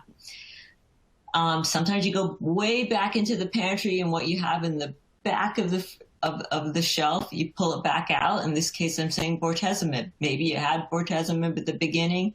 Well, there's nothing wrong with using it again. If you don't have a lot of neuropathy, sometimes you can use it in a new combination and actually get some decent responses. And this is a trial that Dr. Paul Richardson led. Again, that same space, 1 to 3 prior lines of therapy, showing very decent results and good tolerability with combination of pomalidomide plus bortezomib and dexamethasone. Though you could argue, if you remember, we saw with the anti-CD38 and carfilzomib higher, but nonetheless, this is certainly another regimen, especially in people where you're a little bit more worried of things about side effects, infection risk, etc. That's something to consider. Now, what about the newer kids on the blocks? I mentioned to you antibody drug conjugates. We only right now have one, so in one way it's an easy choice. This one targets BCMA, so BCMA highly expressed on the myeloma cell. Here you have the antibody binding, and you have it releases the warhead or the cytotoxic chemotherapy into the myeloma cell. And it also, in fact, the unique thing is it also helped the immune cells around the myeloma cell are also activated by this. So we think it's not just attacking the main cell, but it gets its friends in to help as well. Now, as I mentioned earlier, many of these drugs we use as single agent, but ultimately we're going to study them in combinations. And so I can't keep it straight, but there's DREAM 1 through DREAM, actually 9 trials. So I've listed DREAM 1 through 6 here of the different combinations. I just wanted to draw your attention to the major issue with belantamab in terms of ocular toxicity. So keratopathy is a fancy way of saying toxicity to the cornea and the lining of the cornea, the corneal epithelium. And this happens in the majority of people on belantamab. You can see here up to 70%, and in one study, 100% of patients. And so because of that, before each dose of belantamab, you have to have an eye exam. And depending on how bad this keratopathy is, you sometimes have to hold the drug and then wait till it gets better and then restart the drug at lower doses. Now, for us as hematologists, we weren't smart enough to be ophthalmologists, so anything in the eye scares us. If you tell an ophthalmologist keratopathy, they just laugh at you. They don't think it's a big deal. But, I think, again, it's sort of the way we were when bortezomib came out. It's learning a new drug, learning how to manage the toxicity so that people don't get bad side effects from it, but trying to get the benefit from it. So that's what we're still learning about. Right now, we tell patients there's an eye drops they have to use 4 times a day, preservative-free eye drops. Don't wear contact lenses to help try and flush the eye and minimize some of these side effects. There's actually some studies going on actually using very special contacts, in fact, to see if that helps. So there's a lot of things that they're trying to do to try and reduce those toxicities. Interestingly, there's another antibody drug conjugate that's much earlier in study. It was presented by my colleague, Dr. Shaji Kumar, and it showed some very good response rates, 60%. And you can see patients had up to 11 previous lines of therapy. And interestingly, it didn't show keratopathy, but it showed photophobia or, light sensitivity and dry eyes in a lot of patients. So again, something about the warhead is what we think is causing some of these toxicities. Now, what about CAR T cells? Like, the minute this got approved, I'm sure Joe had the same experience. Everyone was incredibly excited about this. And so not surprisingly, it was approved in people who had very advanced myeloma. You can see here, it had to have at least 4 prior lines of therapy. And it had to have the major classes of drugs that we use for myeloma, the anti-CD30 antibodies, a proteasome inhibitor, and an immunomodulatory agent.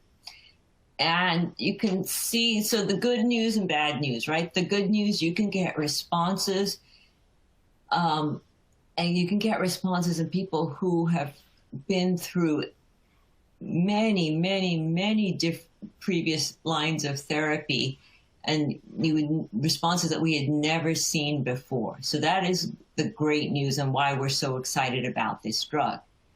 The sobering thing is, remember I said we want to see flat curves. We don't want to see these things go down. And that's the challenge for us. We get responses. The responses seem to last about a year. And so we're trying to figure out, why does it only last a year? Are there things we can do better? And that's what the newer trials are trying to do. Figure out, do we add something on top of these CAR T cells to make them last longer? Do we have to re-engineer our cars to make better cars like the Tesla Y coming out? Do we do something better to make them last longer? So those are all the things of the future. So we're kind of at the first Model S, but things are going to keep getting better and better with CAR T. But certainly we have a Abecma. We just treated our first patient with our commercial Abecma. There is a challenge, though, because the FDA regulated how many spots are available per month.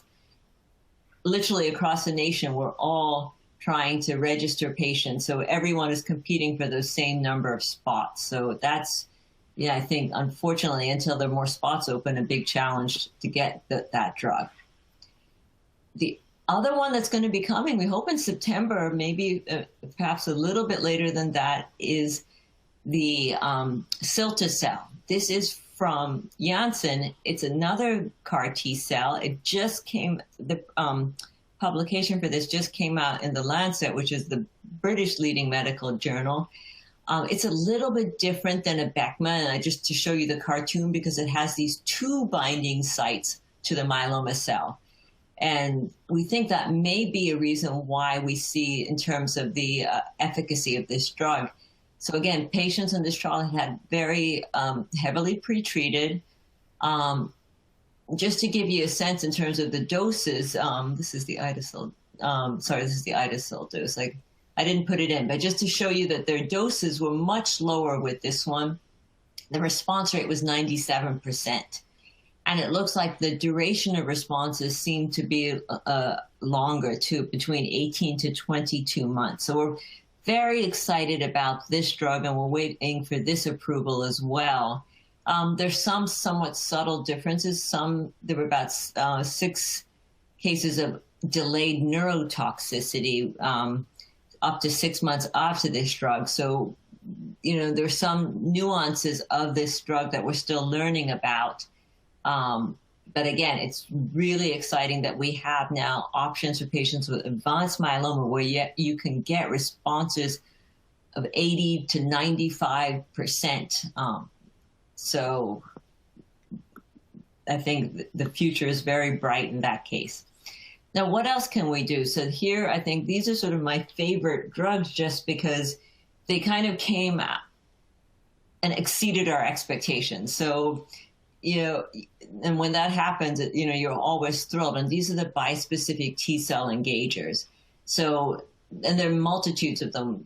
First, just on the BCMA theme, this is teclistamab. So it targets BCMA and then matches up the T-cell with it.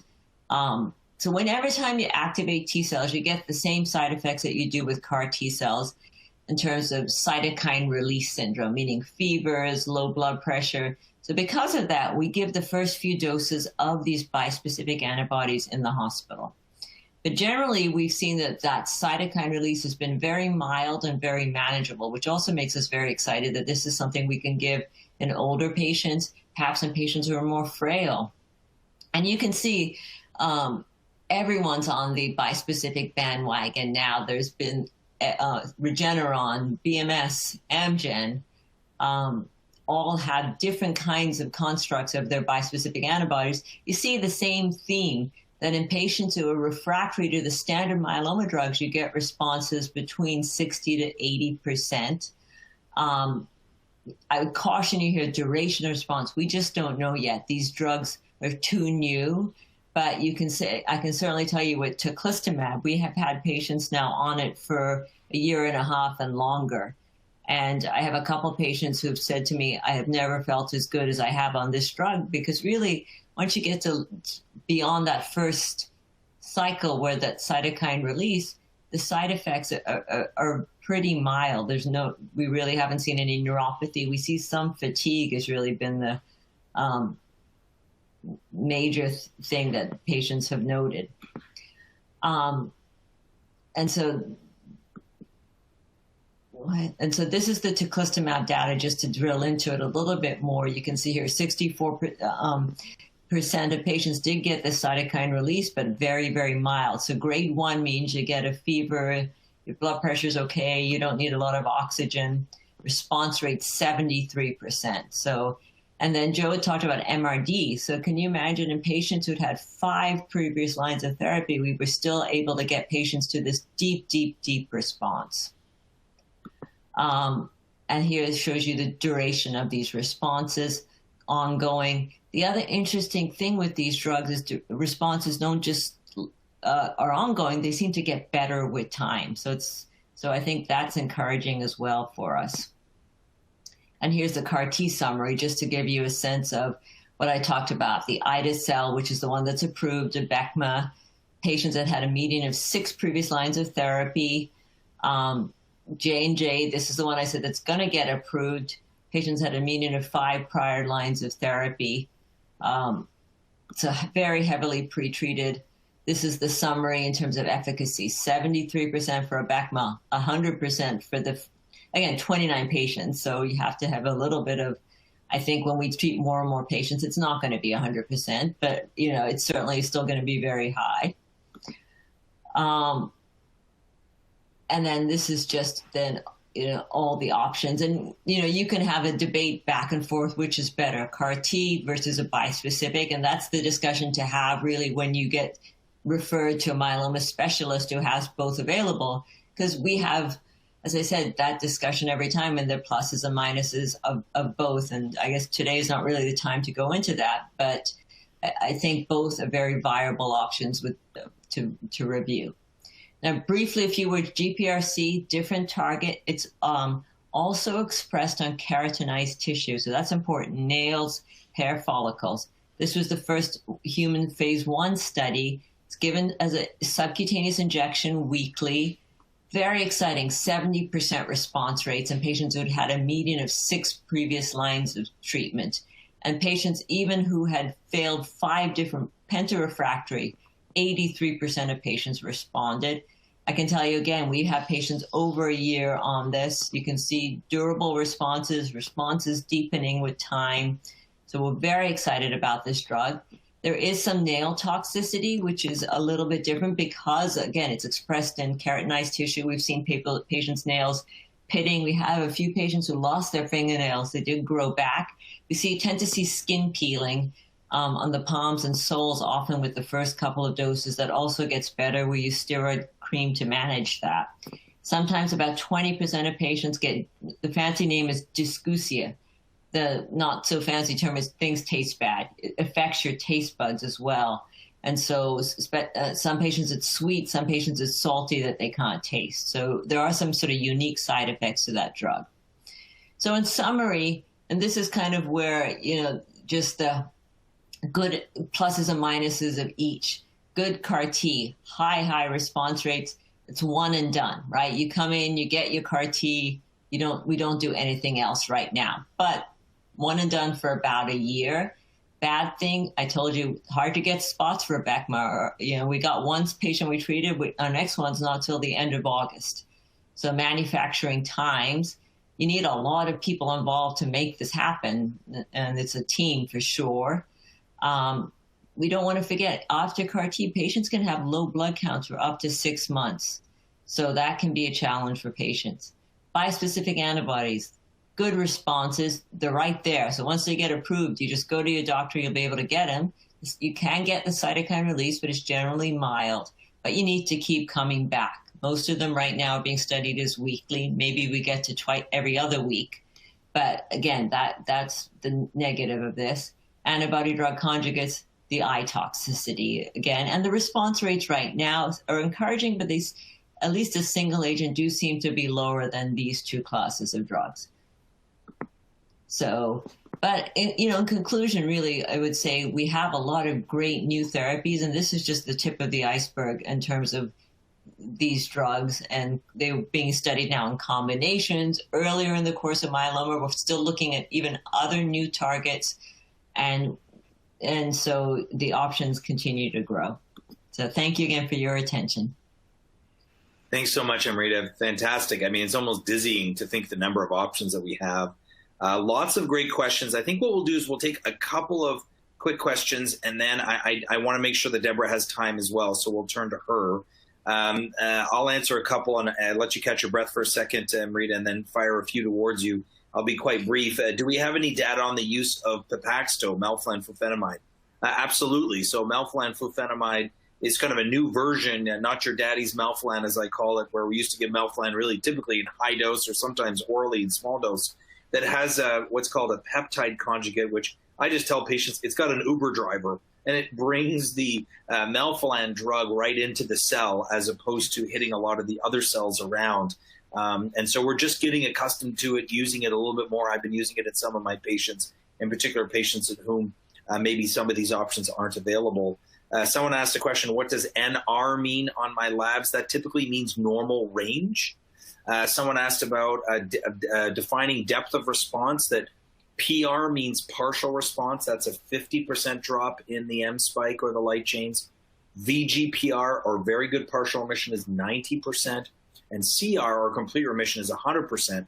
We have a few qualifications to CR. We can have what's called near CR, where it seems like at 100%, but with a more sophisticated, what's called immunofixation test, we can still see that there's something there.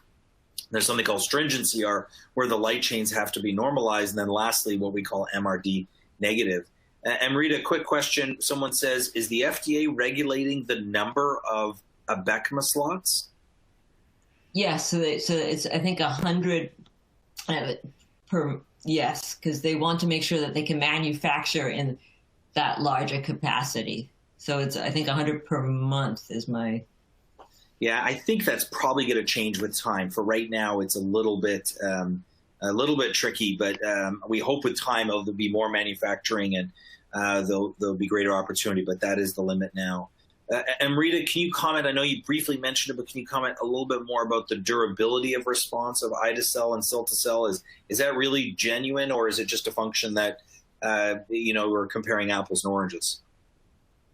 You mean that why cilta-cel seem to have a more durable response than ide-cel? Yeah, correct. I think it's not really fair to compare across trials, right? I mean, because they're two different drugs, two totally different groups of patients. And certainly, at least for our center, if both are available, we're going to make sure that we have both available and just individualize it to each patient. I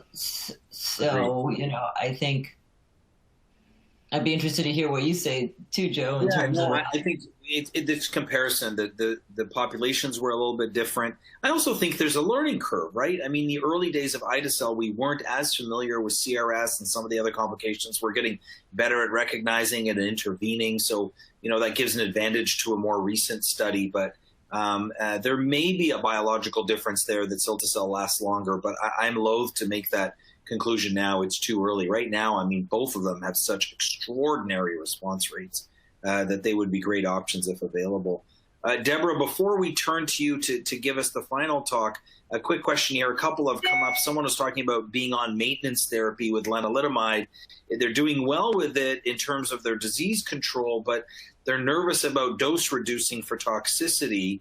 A couple of questions in this realm. Do you want to comment on that? I mean, I know that the data that we have, I mean, in lenalidomide maintenance, for example, almost a third of patients had to drop off for toxicity. What do you tell your patients when they're saying, look, I'm having this problem, but hey, it's working. What do I do? So with my experience, decreasing the dose does not decrease the efficacy. We did the first trials with Revlimid from, many, many years ago, and we have patients out 14, 15, 16 years on only 5 milligrams daily, 21 days on, 7 days off, who are still responding. I know they say the dose is 15 or 10 milligrams, but many patients need to be dose reduced and still remain in remission. We even have patients that are taking 5 milligrams every other day and still responding. So I would not be afraid to dose reduce for maintenance. And by the way, it's not with, I just want to say, sometimes community doctors think it needs to be given with dexamethasone weekly. It does not. It's maintenance therapy. Excellent. No, I completely agree with you. Go back to the analogy of, it takes more gas to get up on the highway than to maintain someone there. And I would much rather have someone a dose reduction than to experience toxicity. I mean, it's one thing to be sick for the short term, but when people are long term and, with lenalidomide, we can see diarrhea, we can see cramping, we can see infections, things that can happen long term. I completely agree with you. I'm going to answer one last question, then turn it to you, Deborah. Why do you think the African-American population is lagging in being diagnosed and treated for myeloma? Thank you for this question. This is a question I could take 2 hours to answer. But the short answer is that it's multifactorial. It has to do with the diagnosis part at the primary care physician's level. It even getting to the primary care physician, that people may minimize their symptoms potentially. But there are so many both systemic and pragmatic things that have led to this, where there are other diseases more common within the African American community, like diabetes, that may be a mimic to myeloma. Oh, someone's got a bit of anemia or has a bit of protein in their urine. They don't think about myeloma, they just think about diabetes. And then when it comes to the access, that's various. There's trust within the medical system. There are socioeconomic factors. There are biases within the medical community. So many things that we're seeking to address in the Empower program here at the IMF. So it is a complex problem that at the same time, I end on a positive note that I think can be better. There's no doubt our recent VA study showed that when given the same therapies, African-American patients can have the same, if not better, outcome. So there is hope there, and we're committed to this. I really think it would be important for us to continue that discussion as we will in many venues through the IMF.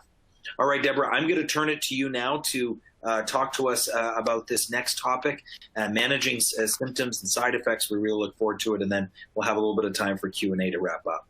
All is yours. Thank you. And thank you very much, Dr. Krishna and Dr. Mikhael, for some wonderful presentations. I'm going to try to be brief so we can get back to questions and answers. But this part of the workshop is designed to help you help yourself with your traveling, your journey, essentially, with multiple myeloma. You are the center, you and your caregiver, of a multidisciplinary team. Usually you will first be referred to a local oncologist who will become your primary oncologist, and he or she will probably have a physician's assistant or a nurse practitioner also working with them. You'll also have infusion nurses, maybe transplant nurses, aides, and assistants, they will all be part of the core of your healthcare team, and you'll get to know them very well, and of course they'll get to know you very well too. At any time during your myeloma, your primary oncologist or you yourself can ask for a referral to a myeloma specialist.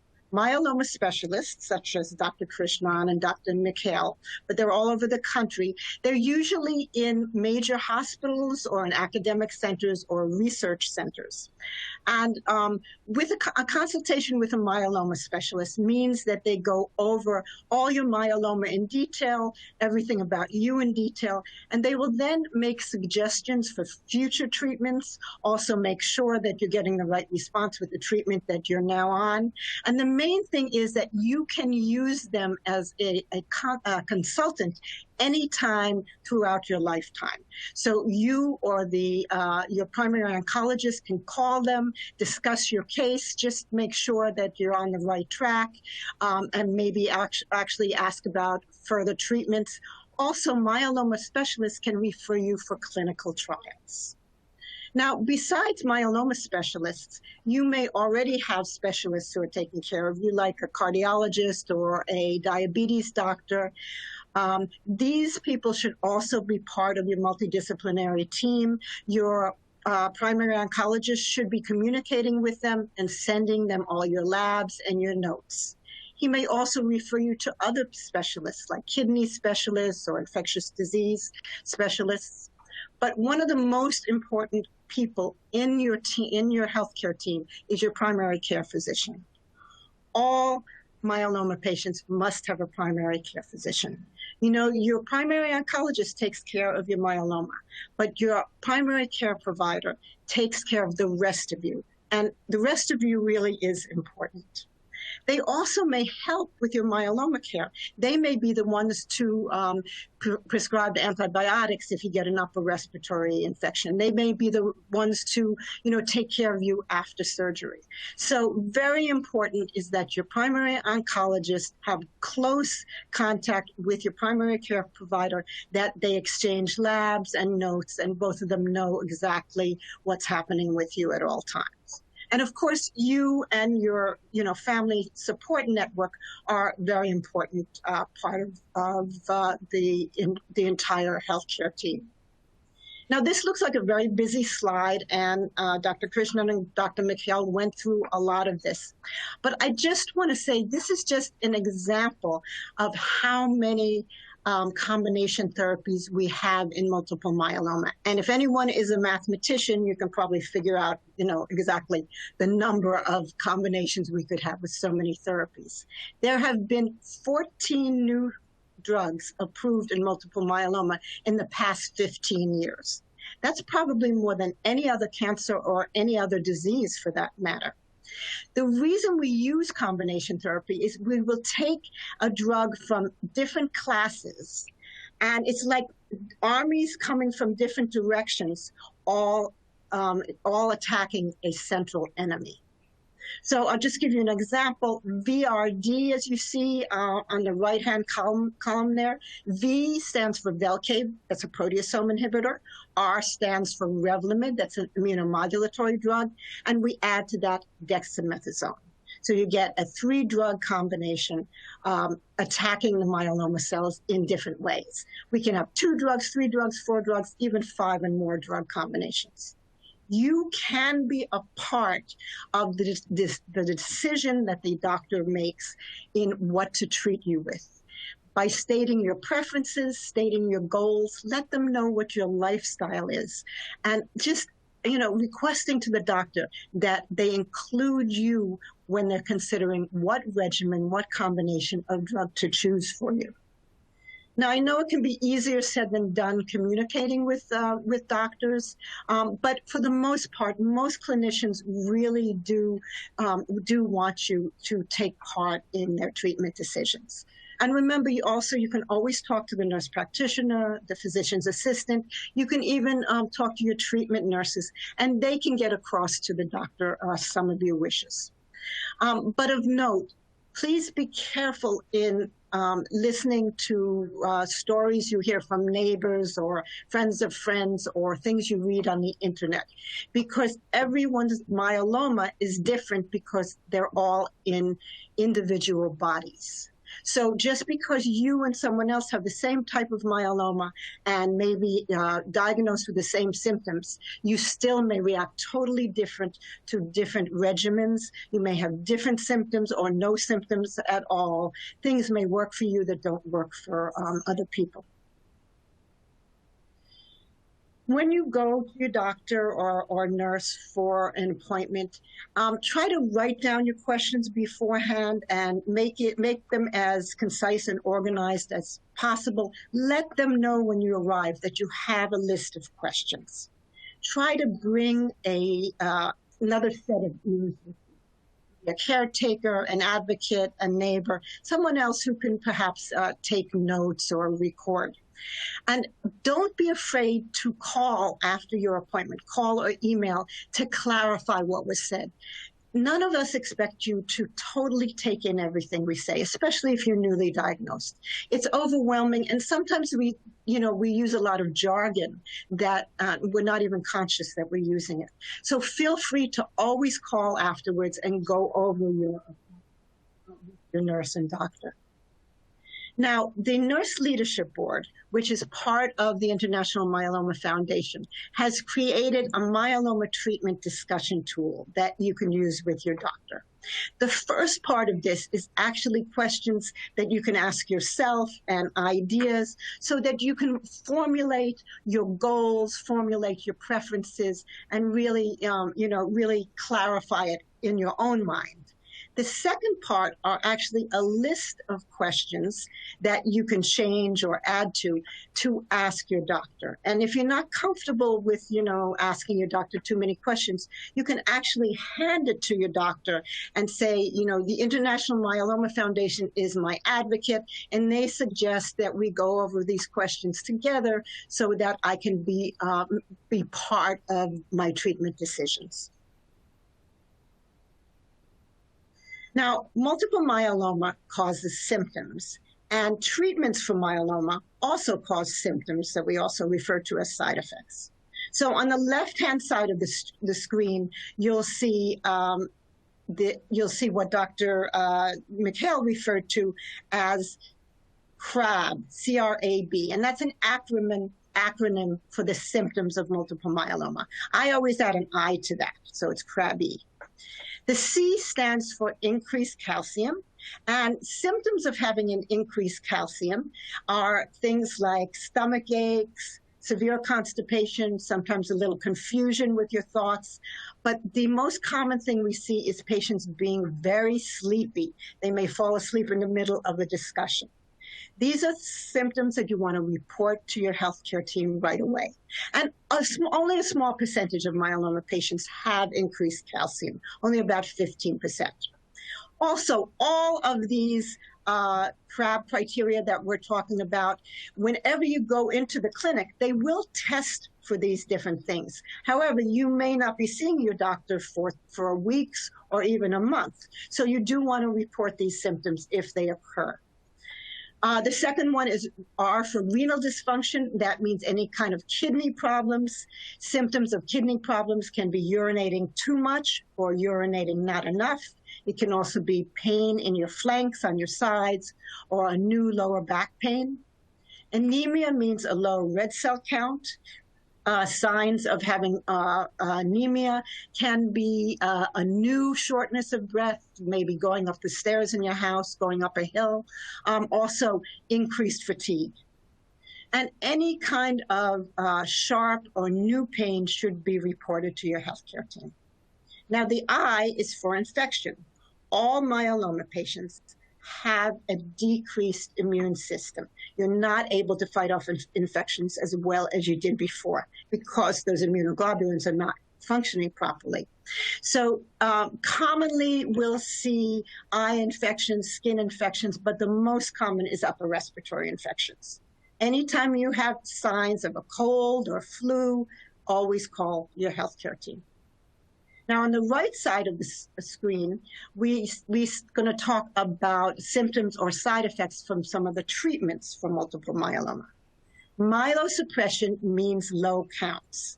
And the one count that we're most concerned about is the platelets, which Dr. Mikhael mentioned before. Platelets help to stop bleeding. So if you have low platelets, signs or symptoms might be things like black and blue marks. It can also be tiny little red spots that usually cluster in a little group anywhere on your body. It can be bleeding gums, blood spots in your eyes. These you want to call your healthcare team if any of these occur. Peripheral neuropathy is numbness or tingling or pain or cramping in your hands or feet or legs. Diarrhea, we all know. Deep vein thrombosis means clots. And clots most frequently will occur in your leg, in your calf muscle, but you actually can have a clot anywhere in any of your limbs and even in your neck. Signs of clots are usually a small, hard lump. As I said, usually in your calf, it can be hot or cold. Sometimes you don't even feel a lump, but you feel pain. Other times your gait may change, your walking may change. You want to call your doctor or nurse immediately. You actually want to page them. They will send you to the emergency room where you'll have an ultrasound, which is a non-invasive test, and you'll be started on an anticoagulant. The reason that clots have to be managed right away is that you can develop a heart attack from a clot if it travels. Now, also, if you are already on an anticoagulant to prevent clots, please don't forget to take them daily because clots can develop just in a few hours. Infection we talked about due to myeloma, but infection due to some of the treatments in myeloma can be shingles. The signs of shingles are tiny little blisters. They usually form a grape-like pattern. You want to report this right away to your doctor or nurse because the sooner you treat shingles, the less incidence there is of having pain with them. And another one is thrush, which is usually white plaques in the mouth. It also can be pain and swallowing. These can be treated with a prescriptive mouth rinse that the doctor can prescribe for you. If you don't have symptoms managed effectively, it can lead to anxiety, it can lead to depression, and it can even lead to personality changes. But remember one thing, your team cannot help if they don't know. Now, I know Dr. Mikhael talked about steroids. I'm going to talk about them again because they are an integral part of myeloma treatment. And I know we all could talk for 3 hours about steroids, unfortunately. Steroids, as Dr. Mikhael said, are always used at the beginning of treatment with any regimen because they actually jumpstart the treatment. They make the other drugs more effective. However, we have recently found out that we do not need steroids over the entire course of therapy. You can, if your myeloma becomes stable, and your doctor will let you know if your myeloma has become stable with one regimen, you can then stop your steroids. And I don't think this is well known across the country, so it may be something that you want to, after 6 months to a year of therapy with steroids in your regimen, you may mention to your doctor, and ask if you could possibly stop the steroids. And you can even get some information from the International Myeloma Foundation to show them if you need some backup to that. But steroids will always be restarted when you start a new regimen. And we also use steroids in lower doses to prevent pain and also to prevent side effects. So I'm just going to mention a few of the side effects from steroids. The main one is mood swings. You can be irritable. You can become aggressive. You can laugh 1 minute and cry the next. You can be depressed. You can have OCD symptoms. You can become hyperactive. Many times steroids will cause insomnia with people. It's okay to ask your doctor for a sleeping pill. If you experience muscle weakness due to steroids, you want to report this to your doctor. Steroids can cause blurred vision. You should never get new glasses when you have steroids because it's going to change again. It can produce cataracts, which can be taken care of with cataract surgery. Steroids can make you gain weight because they can make you very hungry, but they also retain fluid. So you should cut down on your sodium intake when you're on steroids. And I know patients who carry around carrot sticks and celery sticks so they can eat all the time without the calories. By the way, the weight gain will go away after stopping steroids, but it may take a couple months. Steroids also increase the sugar in your blood. So if you have diabetes, make sure your diabetes doctor, who's ever managing it, is aware that you're on steroids and aware of your dosing, because they should watch you very closely. Now, some of the things that you can do to help manage the steroids is most of the time we have patients take steroids in the morning because it makes them hyperactive, and then hopefully they can sleep at night when the steroids wear off. As I said, sometimes they need sleeping pills. But everybody's body schedule is different, or people metabolize drugs differently. If you find that you are very sleepy all day long, you can't stay awake, and you're washing the walls in the middle of the night, consult with your healthcare team and ask if you can then take the steroids with dinner, because that way, while the steroids are getting metabolized, you'll be sleeping and then you'll be active during the day. Steroids should always be taken with food, not just a few crackers, but with a small meal. Steroids can cause ulcers and other stomach problems. So you should always be on what I call a stomach protectant. These are your pills like your Prilosec, Protonix, Pepcid. You should take them once a day whenever you're on steroids. Also, steroids can increase the incidence of things like shingles and thrush. So your doctor may choose to put you on medications that are preventatives against shingles and thrush. But please don't stop your steroids. Don't change the dosing or the schedule without consulting your healthcare team.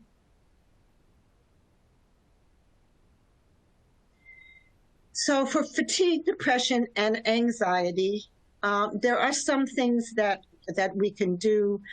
Exercise can really be helpful. Try to exercise a little bit every day, even if it's just walking around the block a couple times. Also, try to do one activity a day. If it's visiting a friend or having them visit you, going to the post office, going to the library, try to get out of the house, or at least out of your head, once every day. And it's okay to nap during the day. Your naps, you can have more than one nap, but your naps should be short. They should be 45 minutes to an hour. You shouldn't sleep for hours at a time because then you may not sleep at night. It's okay to ask for anti-anxiety medication. It's okay to ask for antidepressants because these are just teaching you new coping strategies. This is a new situation for you. It's not a sign of weakness. You don't have to be on antidepressants forever, but you do need strategies to cope or to learn how to cope, with this new situation that you're in, especially for newly diagnosed patients. Now, infection control, I think we all know very well from COVID. Continue to do what you've been doing, washing your hands whenever you come in from the outside. Any visitors should wash their hands as soon as they enter the house. If you have visitors, spray down with an antibacterial spray, especially if there are children in the house. Try to have your own bathroom if you can. If you can't, maybe the caretaker can clean it often. And always report a fever of more than 100.4, any chill, even if it's without a fever, any shortness of breath or dizziness. Pain.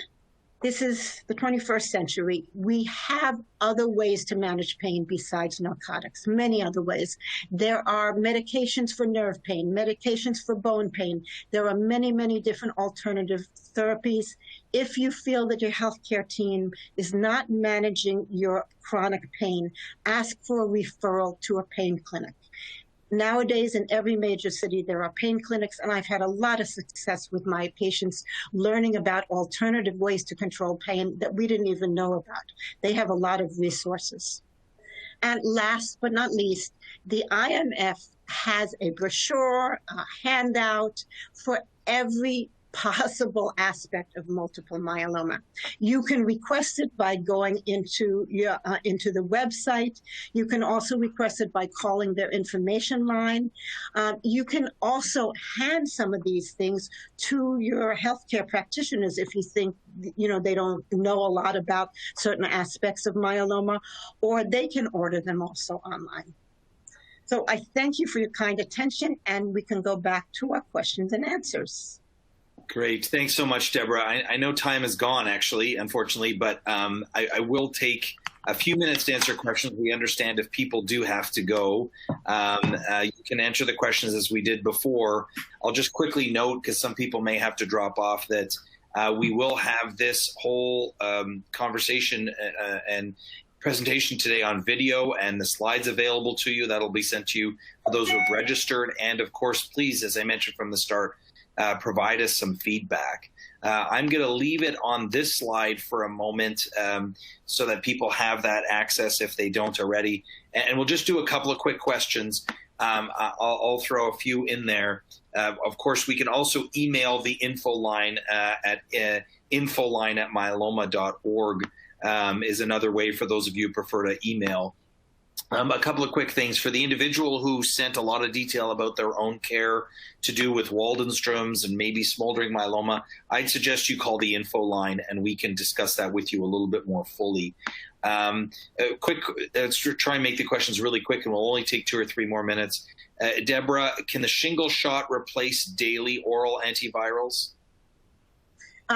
Yes, it can, except after transplant.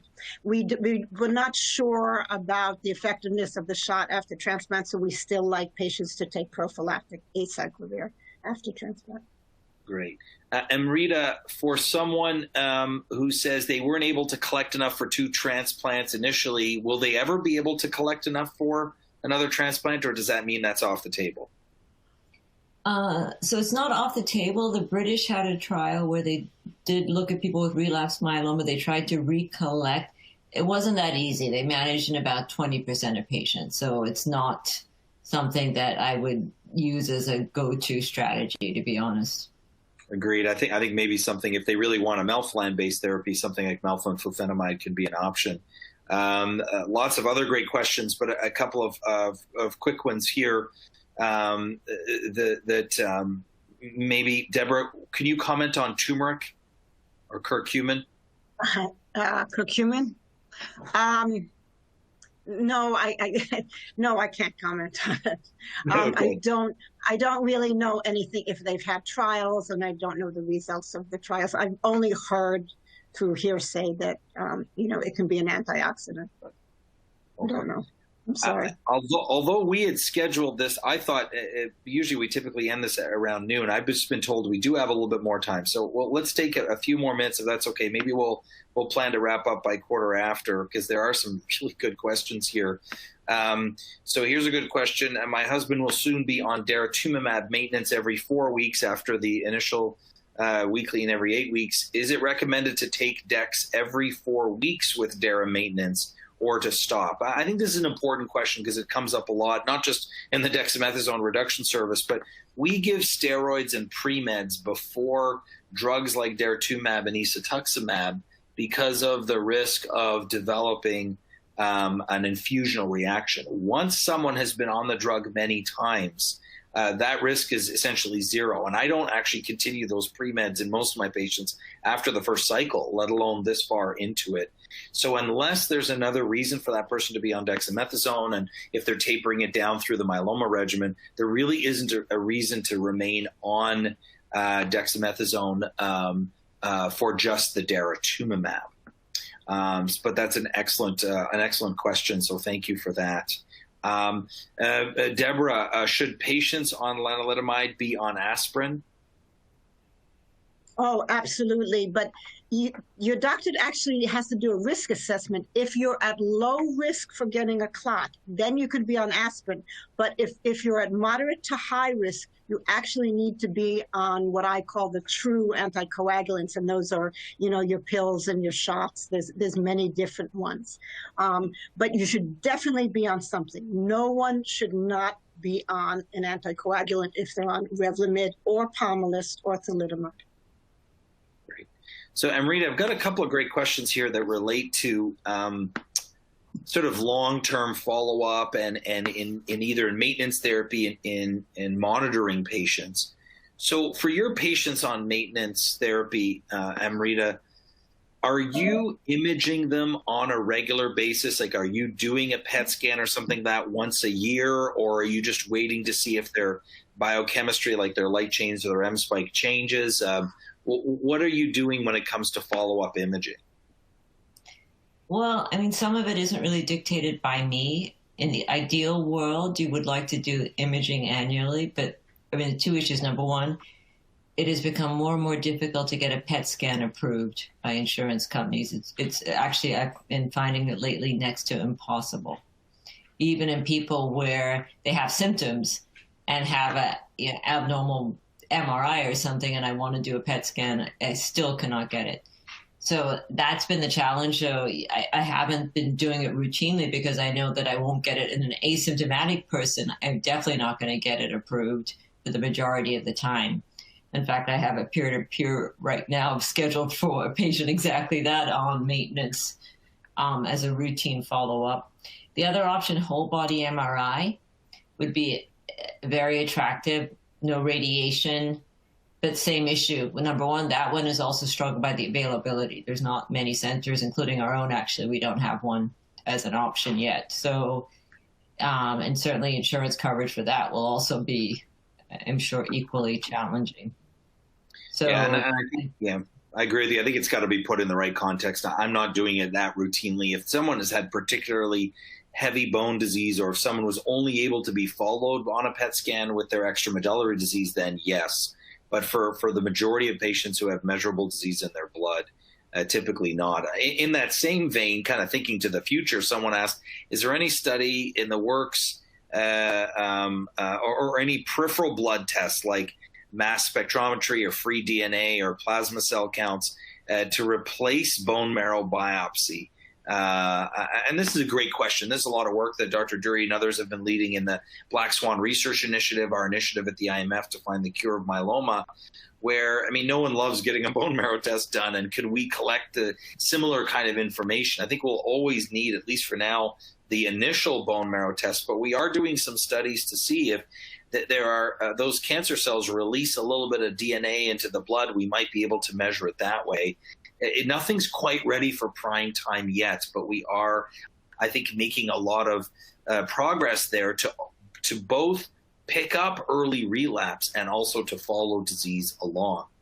On that subject of following disease along, someone asks Amrita here if their MRD testing was higher 1 year after transplant than immediately after transplant. I assume they're on maintenance therapy. And I know it's hard. We're not making a lot of decisions just based on MRD testing. But if you had someone where you knew that information, that they had MRD at a certain level, but then that level is actually higher a year later, would you adjust your treatment? That's a great question, and one we have no idea. I mean, is the reality. We do have data suggesting from the tourmaline trial that Bruno Piver presented at EHA, patients who, we at least know the opposite, right? If you are MRD positive and you become MRD negative on, in this case, it was exacerbate maintenance, you seem to do quite well. And better than if you stayed MRD positive. We don't know, what we really don't know is this MRD negative, you become positive, do you change therapy, or how long will it be before it becomes more clinically apparent? And so it's really, that's such an individualized option. Are there patients I've done it or have changed therapy? Yes. Are there other patients where I haven't changed therapy? Yes. So. Agreed. I agree. It's so tricky, and there's a danger here of over or underreacting. So I think we have to be careful. There's a question here that says, is the MYD88 mutation seen in myeloma? And the answer is generally no. This is a mutation that we see in Waldenstrom's, which is kind of a cousin disease. Waldenstrom's is kind of is a mix, really. I draw it as an overlapping circle between myeloma and lymphoma. It has some features similar to myeloma, some features similar to lymphoma. And again, I think for that individual, I've recommended that you call the info line, because we can do, I'm also available. Typically, I do a lot of virtual consults, so we may be able to get into that a little bit more. Here's a good question for you, Deborah. I had Zometa for 2 years, 7 years ago, and I had smoldering myeloma. Now I have active myeloma. Do I need to restart Zometa or Xgeva? Yes, we would say yes at my institute, and there are different protocols. Some people give it for 2 years and then stop, but may resume it again. Other people give it, every 3 months for many more years. So, but yes, you probably should restart it again. I agree. I absolutely agree with that. Amrita, a question about maintenance therapy, and I know it's tricky. Seem to be a lot of great questions about maintenance therapy today. Yeah. When do you stop maintenance therapy? Do you continue it until someone has relapse, or do you stop at a defined point? So we know from the Stamina trial, which I chaired, which was initially 3 years of lenalidomide maintenance. We then actually extended that and kept patients on, but we did a analysis of that, and patients who stayed on beyond 3 years seem to have longer remissions. But having said that, that trial, it is now many years, and we now have more sensitive myeloma testing, such as MRD. So we have a trial that's ongoing right now, the SWOG S1803 trial, where everyone gets 2 years of maintenance. At that 2 year time point, if you're MRD negative by the most sensitive test by next generation sequencing, so that's 1 in a million myeloma cells, right? If you're MRD negative, we have a second assignment. 50% of people will stop maintenance, 50% will continue. So that trial is really going to help us answer in a truly studied fashion, can you stop maintenance if you get a really, really deep response? So in the absence of that trial and that data, I do continue it unless people are having a lot of bad side effects. I completely agree. I would agree 100% with what you said. Someone asked, is 3 copies of 1Q gain considered high risk? This is something that we're learning a lot about in the myeloma community right now. I talked earlier about what's high risk versus standard risk myeloma. We have some genetic features that are clearly high risk. Deletion 17p, translocation 414, translocation 1416. But then this 1q abnormality has been challenging for us. It looks like any additional copy is at risk. Although those who have many copies, more than 3, are particularly high risk. And I think even discussion this week at our IMWG summit is that any further addition, it's not exactly linear, but meaning that it's not like +1, +2, +3 is an exact step ladder. But it does appear that the more copies people have of chromosome 1q, remember your chromosomes have P and Q arm. That's where you get the expression, mind your P's and Q's. And when we have extra copies of Q, that it is associated with a higher risk. It's hard to do a meeting like this and not have a COVID question. So thankfully, we've not been bombarded with them. Not that I'm saying we wouldn't welcome them. But there was someone who asked, have there's been any work in myeloma patients who have had their 2 shots but are still not achieving a certain antibody response. And Dr. Dury, our chair, has really been our COVID expert through this. He's been, so at the forefront of this, understanding this and discussing this with different individuals across the planet. The short version is that I do not know of a specific myeloma study to look at this, although a lot of centers are adding myeloma patients to cancer centers who are looking at this. There was a recent British study that showed that a 3rd shot seemed to potentially benefit. It was a small study and it was just exploratory. No one is saying to go and get that yet, but theoretically that may be something. We are seeing kind of incremental rises of immunoglobulins or antibodies, the response to the vaccine with subsequent doses, meaning people get a response to the first and sometimes the response to the second is even higher. What we don't know is the minimum amount that people need to be protected. And so it's hard when patients come in, and I'm sure Deborah and Amrita, you've had this experience too. People come in with a test that shows that they have, a certain percentage of antibody response. And what does that mean, doc? And it's hard to know. Right. In the midst of a pandemic when, when cases were so high, we had to really take extra precautions. Now things are settling at least a little bit. We hope there can be some more flexibility, but we hope with time to understand this a little bit more. I'll just take one last question here. I'm sorry we couldn't get to all of them, but I really think these have been great questions, and we've answered the overwhelming majority of them. Maybe ask you, Amrita, what is different between extramedullary disease and myeloma, or an extramedullary plasmacytoma? But let's just expand the question a little bit and just say, talk to us a little bit about extramedullary disease. What is that? So it's a fancy way of saying disease that's not in the bone marrow. And generally it's a little bit, there are some subtle nuances. So if you have disease that's coming out of the bone, for example, is a little bit different than if you have myeloma in the liver, in the lung, and other, in the skin even, we've seen it. And so what it suggests generally is that it is more aggressive, and the reason being that then the myeloma cells lose their what we call adhesion molecules, or the things that make them sticky and stay in the bone marrow, and that you start seeing them spread to other parts of the body, suggesting that those are probably more immature myeloma cells, more aggressive myeloma cells.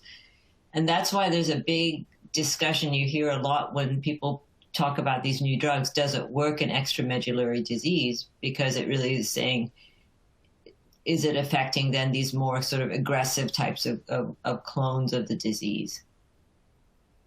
Absolutely. And I think we'll come to learn it with time. As I mentioned, the other sort of feature to this is that it can be not as easily measured with the typical blood tests that we have. So some people may require more imaging than others, particularly sometimes with PET scans that may be required to follow people. Because some people, we can really only follow with imaging because their disease is not in the classic bone marrow compartment, as you've mentioned. So I'm just going to skip ahead here to the end and just remind people we would love to have your feedback. Thank you so much for all of these great questions. Some of you have asked quite a few. We know some of Steve, I can't get to all of your questions, but thank you for all these fantastic questions that you bring to these workshops. You've been such a wonderful ambassador for us at the IMF. We appreciate it. But we do want to hear your feedback, and please, as we always try to make these programs a little bit better, I'll just take time at the end again to thank our sponsors and and particularly to thank Dr. Krishnan, Deborah Doss. I just so appreciate your input today. I know you're giving up parts of your Saturdays with your family and friends to do this, and it means a great deal. I'm very grateful that we've had the opportunity to go over a lot of great topics today. This field is changing. When we do our next workshop in a few weeks from now, things maybe have changed as well. This is a rapidly evolving field. I think Deborah was the one who said, I don't think any disease has seen as many new drugs approved and as much of an evolution as myeloma has in the last decade. And I really hope we'll continue to do that. So thank you again, everyone, for joining us today. Thanks to Mikhael, Amira, Brenda, and the whole team that put this together. They make it so smooth for us. We trust this has been of benefit to you and your families, and please do reach out to us if we can help in any other way. Thanks again very much for your attention.